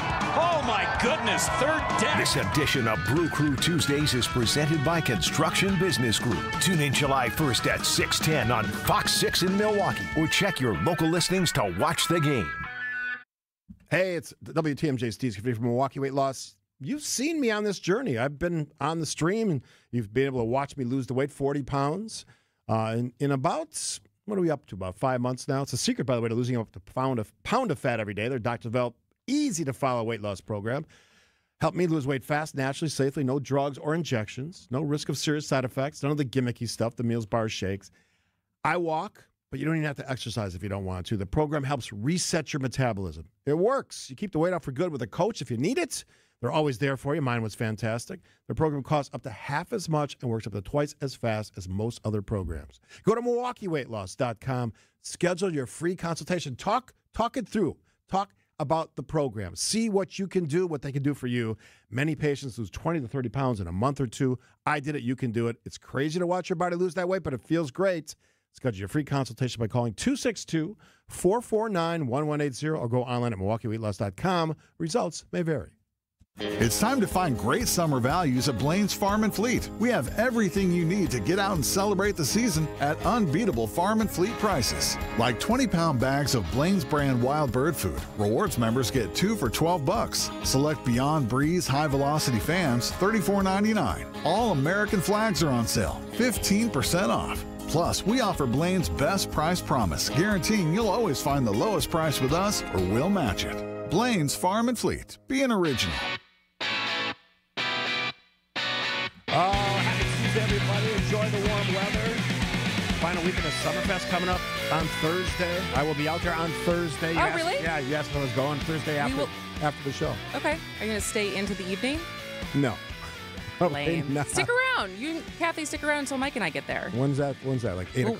Yeah, well, later. I mean, we got to pick up Frankie, get her with the babysitter. I go to bed at 9:15 or 9:30. We'll figure it out. Live a little. We don't have a show on Friday. Yeah, you're not working Friday. That is true. I'm off on Friday. All right, something to think about. All right, did you think about my question? You want to restate it? My question was, if this biennial budget in Wisconsin gets done as it's projected to right now, at least as it was announced by Governor Evers, lots of compromise, nobody gets everything that they want, but everyone gets a little bit of what they want. Do we have the fair maps to thank for that? I think probably, because there's this looming idea that at some point the assembly is going to flip back to the Democrats, right? That's all of this. It's talking about, at least for the Senate, that the Senate is in play. We'll see with the assembly, but it's basically looking ahead to next year. Under these maps, there is a chance that both are up for grabs. Yeah. So, which again, in a state like Wisconsin, which is generally 50-50, I think it's a good thing. However you got to this point, I think it's a good thing. Now, are Republicans showing this, I'm going to say this with air quotes, goodwill towards Democrats to give them some of these things in their budget bill because they see that coming? I don't know. Maybe that's some good political gamble. Maybe not, because you think Democrats are going to reward Republicans how they've been treated over the last decade plus? I don't think so. But I give them credit for doing it. And I'm gonna hand out the same awards that Governor Evers did in his announcement to Robin Vos and Devin LeMahieu. Those aren't easy jobs, by the way. Tough jobs in a state like Wisconsin. Some of the other senators obviously have tough decisions to make. And, you know, whether you're Chris Larson or Hong, the representative from the Madison area, you have a point of view that also needs to be listened to, and it probably has been, for the most part, ignored during the last decade or so. So I hear what you're saying, but bottom line here is this is a good thing. I'm a compromise guy. I'm a get stuff done guy. I'm not a big fan of arguing to argue for politics' sake. It seems like a waste of time to me. I get that's how some people get their buzz on. Not me. It's a waste of time. Ultimately, the state of Wisconsin needs a damn budget. They're getting, hopefully, to that budget tomorrow with some wins for both sides. Why is that a bad thing? It's not. Grow up, everybody. It'll be interesting to see what this does to the $4 billion surplus that's been sitting there. That is a great question and a great point. What will happen? It's called Jason Stein. I bet Jason Stein from Wisconsin Policy Forum's on it. We're going to know a lot more once this budget is approved, voted on, approved, and signed. Then we'll sort of see what's all in this. Because right now you get pronouncements from both sides. It'd also be interesting for me as a Republican to see what Robin Vos, Devin LeMahieu say once it is voted on. I want to see what they have to say. All right. Well, the other breaking news, we have Bucks breaking news, and then lots of breaking news. The big, beautiful, if that's what you want to call it, bill has passed in the Senate with the help of Vice President Vance as the tiebreaker. So do you want to take a break and come back and talk about it? Yeah, let's take a break because people have to remember now it has to go back to the House because they have to sort the things out. Now, it's a big advancement here and a big win for Trump so far, but again, the House has to wrangle. There's some serious questions in the House about some of the things they wanted in this bill that maybe aren't there anymore. We'll try to sort that out as much as possible, given that this just happened. Kristin and Steve, point taken on 620 WTMJ. Monica, we've got to hand it to you. You and the design team have outdone yourselves. Are you talking about the One collection? Those rings say you are the one. And they say it symbolically. Describe the symbols. Every ring in the One collection should be presented with a special ritual. What would that ritual be? You pick up her left hand and you place a kiss on her ring finger. Rick, you never told me about that part. Then you show her the tiny red diamond, flush mounted inside the ring, that will forever be in contact with her finger. Why is it red? Because that's when the giver says to the one, wherever you go, my heart goes with you. I give you this kiss. I give you my heart. The red diamond is a secret symbol of that sacred moment. The center diamond on the outside of the ring is for the whole world to see. But the tiny red created diamond inside the ring is only for the two of them. The One collection of engagement rings is available exclusively at Kessler's. To find the Kessler's nearest you, visit KesslersDiamonds.com. AccuNet Mortgage is an equal housing lender. NMLS ID 255368. After writing 3 unsuccessful offers, Brenda decided to make a no-regrets offer on this next property. She offered $35,000 over asking and promised to complete the purchase even if the appraised value came in as much as $25,000 below the accepted offer price. Why? Because she was tired of losing, and because her AccuNet loan consultant showed her that even in her worst-case scenario, no additional money would be needed at closing, and her payment, which on this home was much more affordable than others she wrote offers on, would only increase by $17 a month. Brenda's no-regrets offer, backed up by a rock-solid guaranteed pre-approval from AccuNet, was accepted over several others. And wouldn't you know, the appraised value came in at the significantly higher than asking purchase price, which happens 9 out of 10 times in our experience. If you or someone you know wants help understanding what a no-regrets pre-approval might look like, get started by clicking on the blue button at Accunet.com. That's ACCUNET.com. It's Gina Della. You've heard me define what makes Pella Windows and Doors different. Let me introduce you to the woman behind the billboards, commercials, and share my extraordinary journey of resilience, reinvention, and shattering glass ceilings every Saturday morning at 6:30 on 620 WTMJ and anywhere you stream podcasts for What's the Difference with Gina Della to discuss business coaching across all industries, featuring successful executives, entrepreneurs, and mentors along the way. This is a story you won't want to miss. The biggest gig in the world has finally returned. Summerfest is here, and WTMJ will be broadcasting live from the Pella Windows and Doors of Wisconsin mobile studio, right on the lakefront. Come by, say hi, meet your favorite WTMJ hosts. It's WTMJ at Summerfest all fest long. We are Wisconsin's radio station, WTMJ.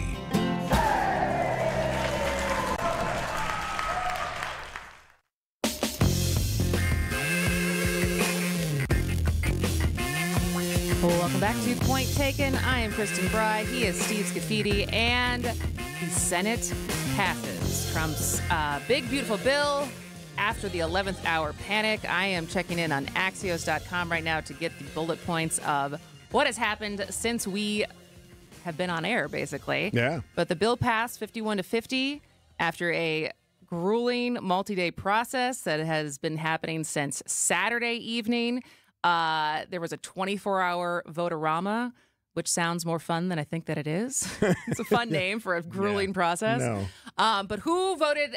Which Republican? Because Vance had to come in and be the tiebreaker. So Republican Senator Rand Paul, Tom Tillis, and Susan Collins were the ones who voted no with Democrats, which means Murkowski voted yes. And Senator Ron Johnson. Senator Ron Johnson. So adamant. I would think we always knew was going to vote yes. You know, he likes the tough talk, but when he gets leaned on by the Republican leadership, he usually caves and does what they want.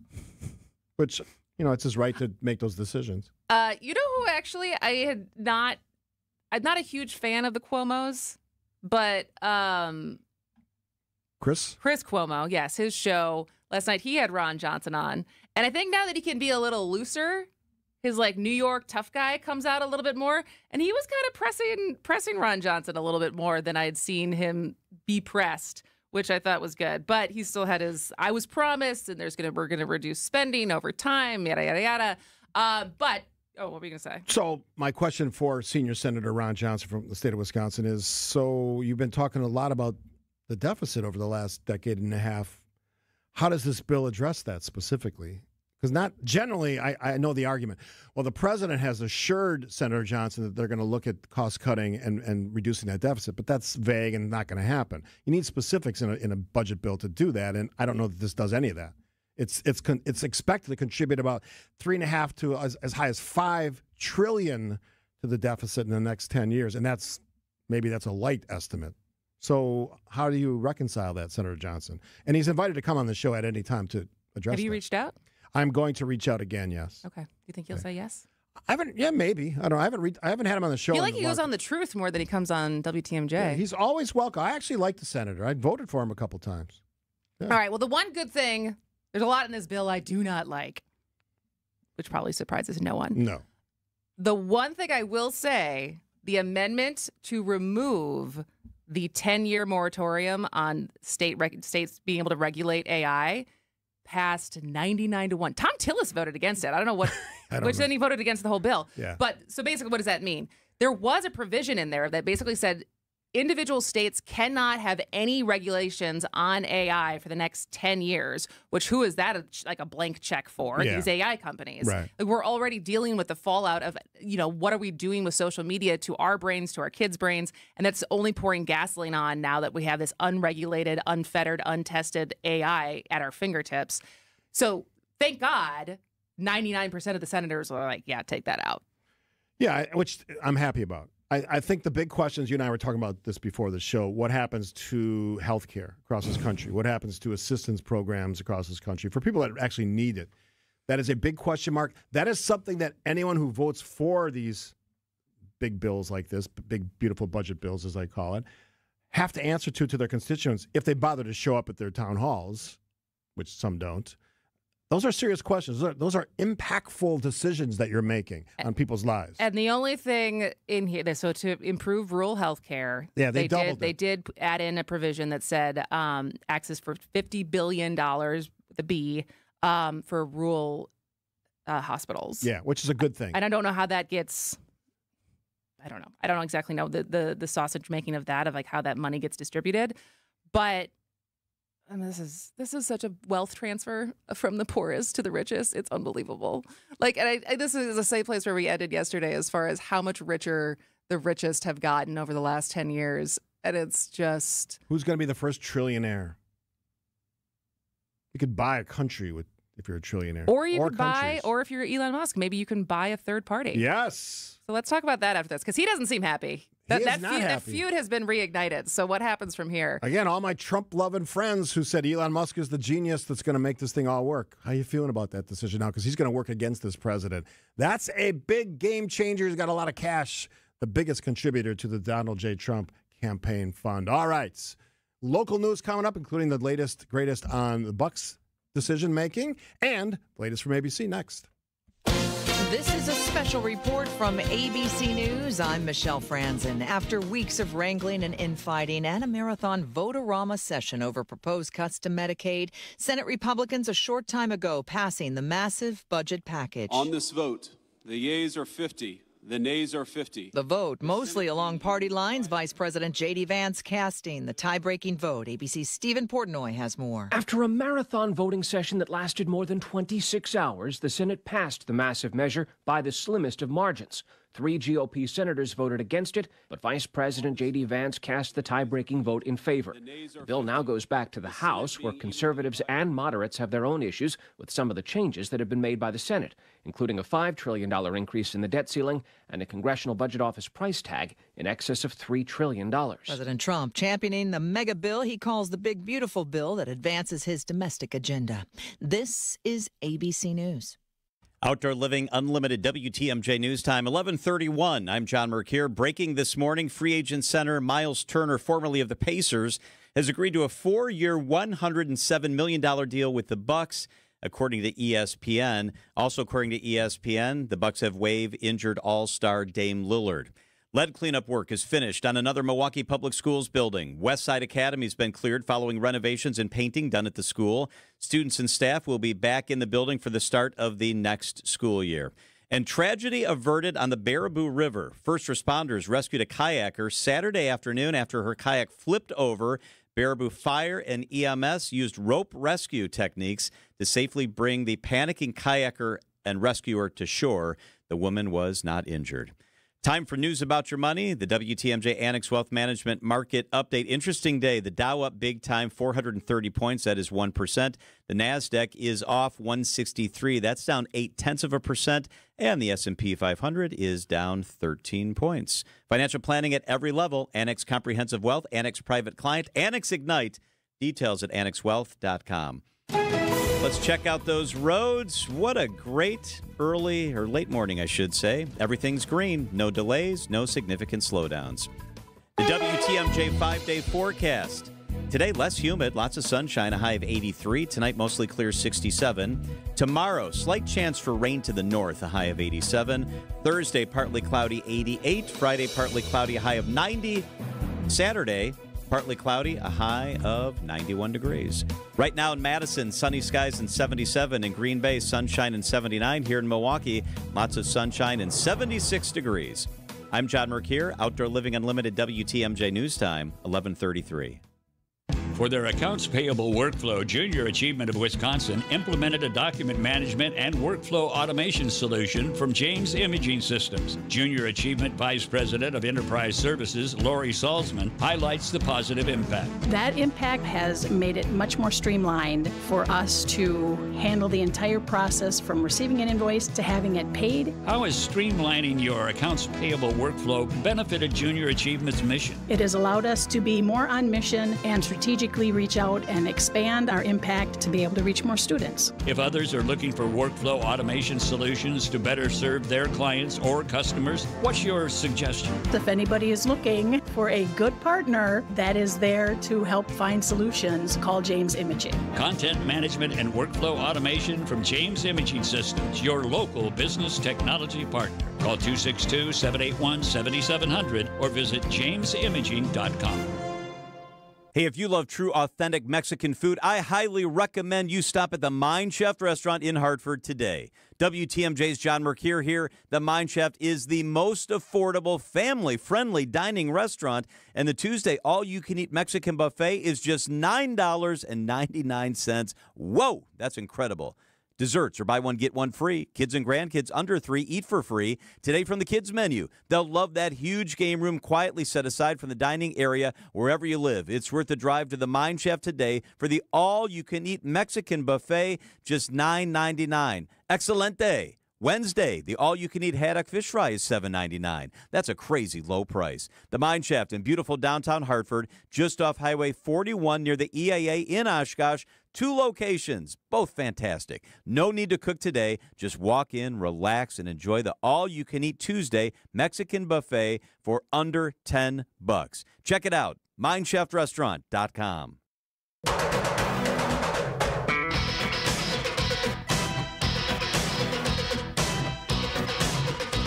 What is that song that Jazz played? Tell me what that is. What is it? Wild Boys by Duran Duran. Oh. Sandy Max will be happy. She loves Duran Duran. She's a groupie for them, isn't she? I think so. All right. Kristin Brey. Someone said that I sounded happy about this bill being passed. I would like to make it clear that I am very, very not happy, and I hope that it fails in the House. If there was... I was trying to point out some of the things that I was like, well, maybe I was trying to find some silver linings, but I am not happy at all about this. And I don't know, unless you make a lot of money, I don't know why you would be happy about this. And just, I always advise people, until it's final, don't assume that something that's in it now will be in it when they actually cast their final votes and it gets to the president's desk. That's always, just like the state budget bill. You don't know until it's over, until the... No, what's the term? You can't use that term anymore. Till the fat lady sings? No, you can't say that anymore. Why? Fat's a bad word. Fat is an objective word. It is a new challenge. No, fat is Look fat at you arguing the other side. Word. I'm more interested in that. You arguing the other side because I'm being protective, and you're saying, "Nah, fat's good." I mean, there's like, as long as you don't say being fat is bad. If fat is neutral, and just it's like being tall. You're really parsing your words. Words matter. Anyway, listen better. The one person who does make a lot of money who's not happy about this is Elon Musk. Elon Musk. The feud has reignited as far as it is fun to watch. I love this. Just the swipes at each other back and forth. My friend Jim loves Elon Musk or did love him. I wonder if he still does. Because is he picked sides of? Because it feels like in the first round of this feud, more people picked Trump than Musk. Yeah. Well, he picked both, but I don't know how he's going to feel about Elon Musk after this latest dust up. But the thing that's interesting as far as, to me, whatever, they're fighting about this. Trump thinks it's because, I think it seems like Musk is upset for the same reason other people like you are upset, right? This increases the deficit and the spending and what did he call it? The porky party? Yeah. Trump's party. Trying to say, he's upset because he's getting the EV tax subsidies. He keeps taunting him with that. But the thing that I think is interesting, and I don't actually think it'll happen, but if there's one person who has the money to actually fund a third party, which Elon Musk has now floated, it's Elon Musk. Yeah. But we need a third party. We need a third party. We need a third party. Fine. But the third party still has to have a platform, right? And so what parts of Republicans versus Democrats do you choose to have a platform that appeals to whom? And so what do you think an Elon Musk funded platform would be? It's a great question. Obviously technology based, right? Embracing AI, embracing EV because he sells them and manufactures them. That's part of it. I'm not really sure. But the social side of things. Yeah, I mean, where does Elon fall on healthcare? Where does he fall on any kind of government subsidies? I don't think he's got a real deep portfolio of ideas on policy. He's sort of a tech guy.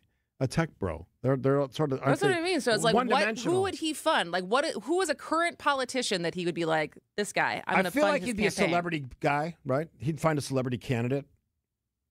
You think so? Yeah. What would it be more like? Because I don't know if it's. You can't just say, oh, it would be a moderate party. What is it? Because what does that mean? Moderate is only relative to where the two parties are. Would it lean more left or more right? I don't know. I don't know enough about Elon Musk to know where that party would be. I mean, he obviously supported Trump, so that suggests rights, but he's pretty ticked off right now. And when you spend, what did he spend? Wasn't $250 million? Yeah, $250 million to help get this president elected. And anybody out there, raise your hands if you don't think that helped him get elected. I think it did. But I still think there's benefits that he's gotten as far as Starlink deals and but those, as the president said, those could go away. That's true. Really easily. Little signature on a form somewhere. Although apparently you were sharing. Also talking about deporting him. Yeah, deport that sucker, as the president or one of his allies might say. You also share with me about this administration doesn't like to write things down. There's a lot of unwritten. Let's quietly go after Elon Musk. Are we going to find out about that? I don't know. I mean, he owns one of the largest platforms in the world. I'm pretty sure he can just tweet something out and tell everyone the update of what's happening with him. Here's what I do know about Elon Musk. He's not going down easy. He's going to be swinging that chainsaw, and it may be in the other direction. And as we all have learned about Donald Trump, he doesn't take criticism very well. And his response to that criticism could be called, in some cases, unhinged. And how that would demonstrate itself in the case of him going after Musk personally, he's sort of not done that yet. While Musk has attacked the president personally, he sort of backed off from that, the 1 month truce, as they like to call it, or 3 weeks. That, if Trump goes personal, that would be really interesting. And I'm not saying that he's going to, but... I mean, he kind of went personally. He was calling him a big drug addict and... Yeah. But, I mean, Musk put the Epstein tag on the president. That's about as personal as you can get, right?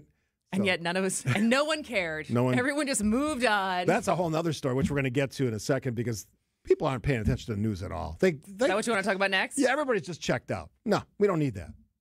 Although if it's except our listeners. If it's Bucks, Brewers, or Packers, they're all in. Fair sports. enough. We love sports in this country.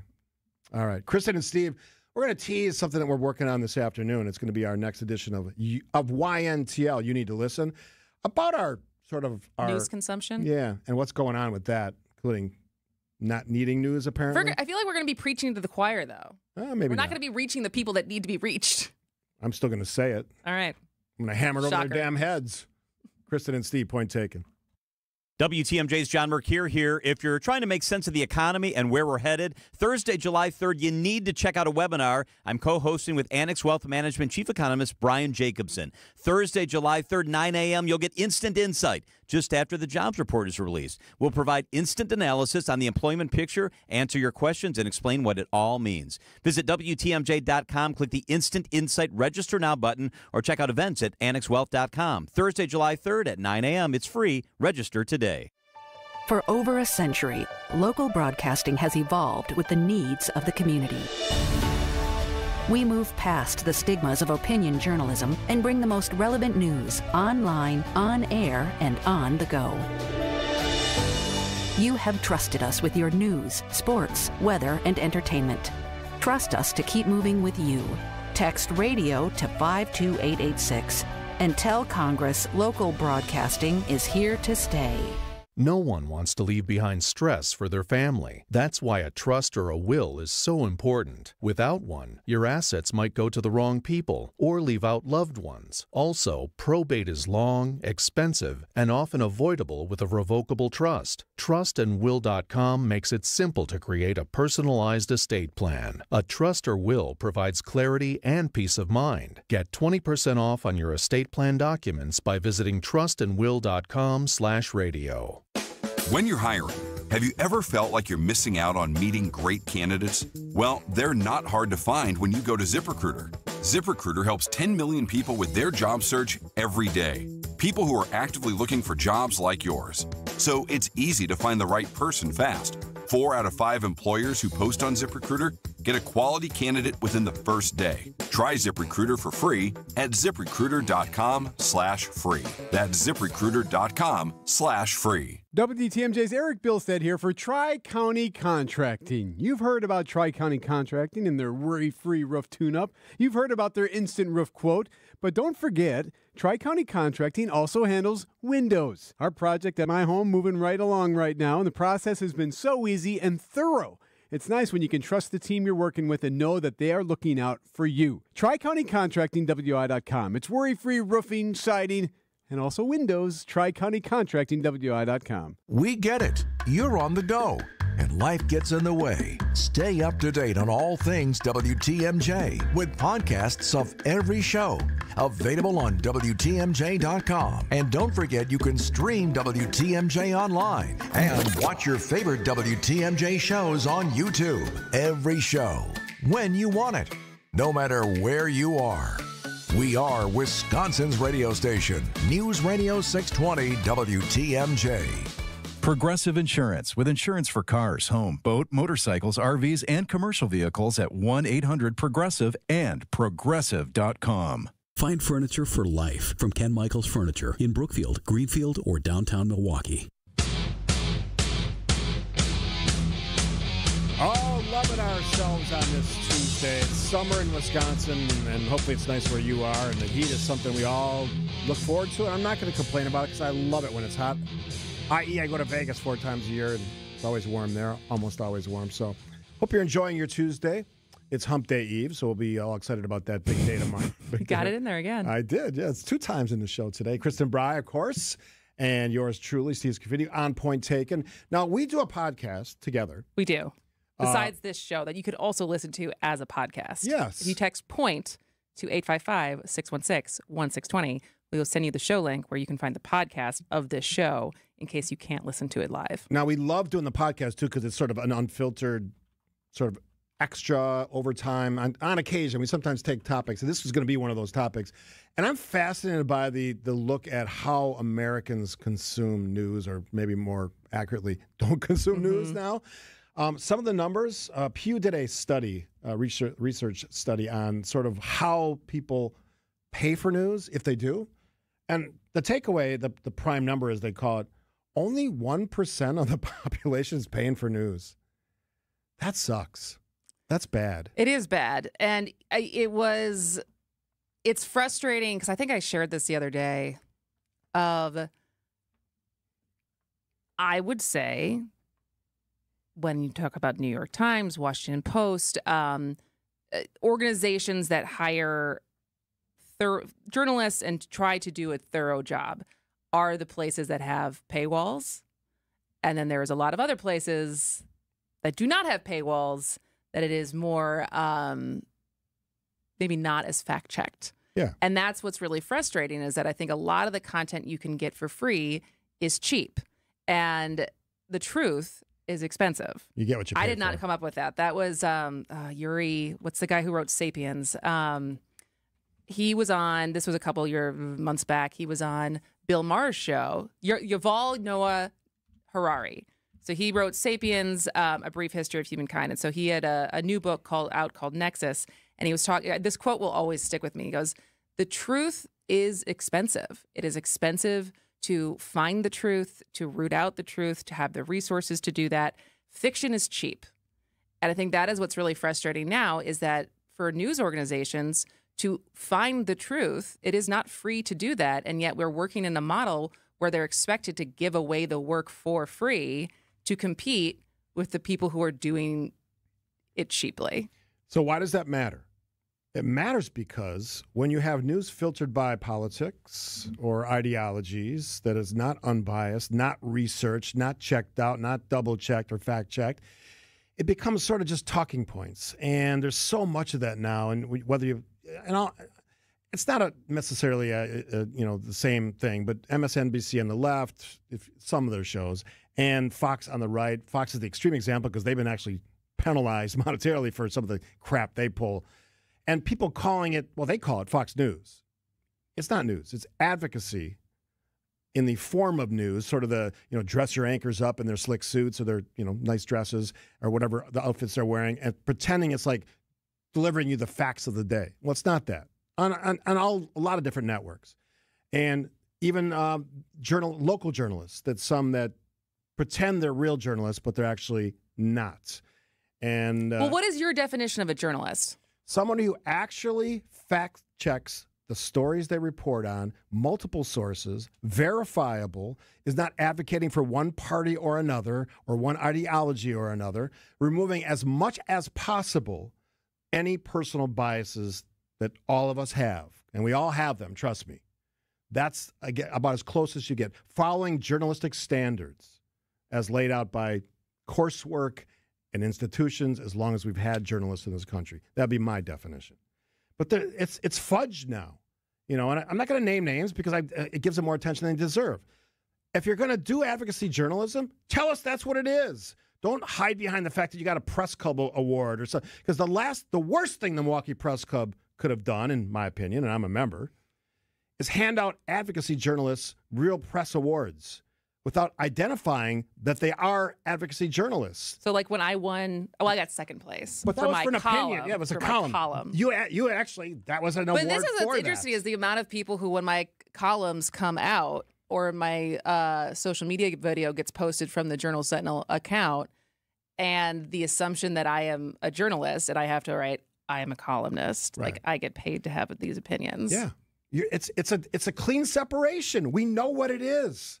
But yet there's people that are not everyone knows what it is. That's my point, is that there's more. I think because the line has been so skewed of who is a journalist and who is a pundit / commentator / columnist, and the differences between those, like a beat reporter and someone who is providing commentary and context. Like those are two different things. Yeah, I mean, you could write 10,000 words on a subject, and a lot of it might be completely factual, but then it could be a bent politically. And that is true, right? Because like when I got to interview the editor for the New York Times opinion section, she said the fact-checking team they have for their editorials is larger than the newspaper. Yeah. So, like, there is something to be said that you can fact-check opinion pieces, but you're making an argument versus just saying the facts. Well, but I feel like we're getting off the point as far as the people paying for news. That was what the original point that you wanted to make. Yeah, it bothers me that people don't want to consume news. Now, we're in sort of this newsy arena, right? We're talkers on a news station. I would argue it's the most important news station in the state because we don't lean one way or another towards a political party or an ideology. At least that's my take. You can disagree if you want. I'm sure people will. I wish that people understood why this stuff matters, because we are being filtered, or our news is being filtered in a way that's pushing people to extremes on both sides, where you're missing this core middle that essentially wants to do the right thing. They want to see people taken care of. They want government to provide services that are important. Not over-provide, but provide certain services that are critical to make sure that our population is healthy and stable and all those things. And I think the farther we get away from people buying the news, consuming real news, the worse it's going to get. And you wonder how things happen where conflict becomes violence, becomes war.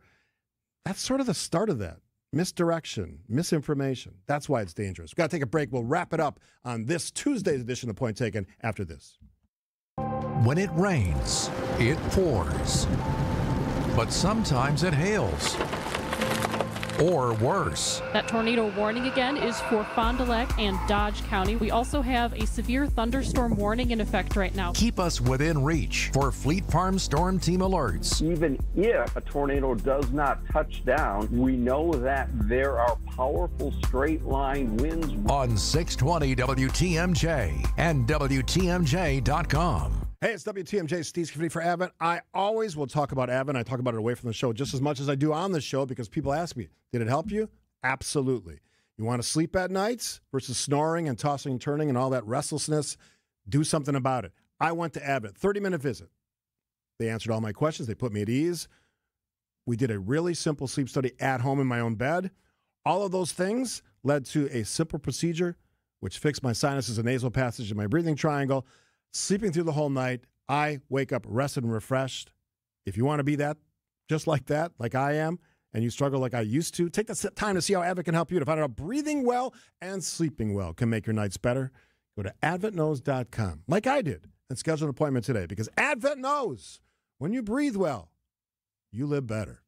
Slide into your neighborhood Century Food Store to score the freshest produce, tastiest treats, and everything in between. Now through Wednesday, save on 5.5 to 8 ounce selected varieties Crystal Farm shredded or chunk cheese, 2 for $5. 9 to 16 ounce selected varieties Old Dutch tortilla or crunch chips or salsa, 2 for $5.50. 10 to 10.8 ounce selected varieties Bird's Eye frozen vegetables, 4 for $5. 18 to 54 count selected varieties Hefty plates or bowls, 2 for $5. Attention shoppers. Safe. Okay. Ooh. Pineapple fulfills every need. While you're shopping, a drive way back, it's a gunner. There's something goofy going on with the PA. Need a price check and I'll take me out to the ball game. See, what is going on? You're hearing things. We're at Century Foods, and you can't take your mind off winning that ultimate baseball fan sweepstakes. I'm hoping to throw out the first pitch at a Milwaukee baseball game. Or attend batting practice. Or hold the finish line ribbon for the racing sausages. You don't say. The ultimate baseball fan sweepstakes at Century Foods. Enter on Century's Facebook or Instagram by July 30th.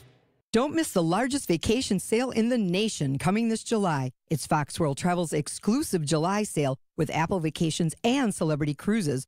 July is the best time of the year for unbeatable deals you won't get anywhere else. Get the hottest cruise deals or plan ahead for 2026 all-inclusive resorts paired with nonstop flights. Let Fox World Travel book your vacation and secure your reservation with just a deposit. Visit foxworldtravel.com/July and get on the exclusive list. Sale starts soon. Get started with your no-hassle refi checkup by clicking on the blue button at Accunet.com. WTMJ, W277CV, and WKTI HD2 Milwaukee from the Annex Wealth Management Studios. This is News Radio WTMJ, a good karma brand station. Busy show today. Can you start with I think tomorrow is going to be really busy, too. Yeah, we got Seems like moving pieces with Wisconsin budget, moving pieces with what the House is going to do now with the reconciliation bill. Yeah. Stuff that we didn't even get to today that you wanted to talk about. There's always a list, and we can never cross everything off that list. But I think we hit the highlights. Obviously, big negotiations happening in Madison and Washington, D.C. Looks like Wisconsin's a done deal. Well, I just saw the president said he's open to delaying his signing of that massive, big, beautiful budget bill. So maybe he's not as confident as maybe a Bill McCoshen is. That you think they have the votes in the House? It's close. And some of the conservative members of the House are concerned about some of the things in the Senate version that they don't like. That's where it gets questionable. Now, will they get votes? They have 3 votes. Yeah. Will they get it done? Probably. Will it be done by the 4th of July? Probably not. My opinion. But we'll see. They got 2 days. They all want to go on vacation like all of us. Well, now Fetterman gets to go on vacation. Did you see that viral clip yesterday? I did see I already missed my beach vacation. If you didn't want to do the work, why did you want the job, my friend? He dresses like he's not going to run again, do you think? I don't think so. He dresses like he's on the beach every day. No, you don't wear a sweatshirt to the beach. When was the last time you wore a hooded sweatshirt to the beach? I mean, casual. Yes. Yeah. He doesn't wear a suit. Words matter, Steve. Well, what if it's a cold day on the beach? Would you? Are you going to the beach on a cold day? Maybe. If I live at the beach. If I had a hoodie on, I would. See, I can make an argument for everything. We got to get out of here. See, point taken. See you tomorrow. Vince Vitrano here for Connect Chiropractic. Get your aches and pains under control. But not only that, regular care with Connect Chiro can bring back your energy. A lot of folks start with headaches, back pain, and shoulder pain. How quickly you see results varies from person to person, but time and repetition are the key to staying on track. No twisting, no cracking, no popping. Connect Chiro docs use a special tool for all your adjustments, targeted results, and a gentler experience. Check out the new location in Oak Creek or get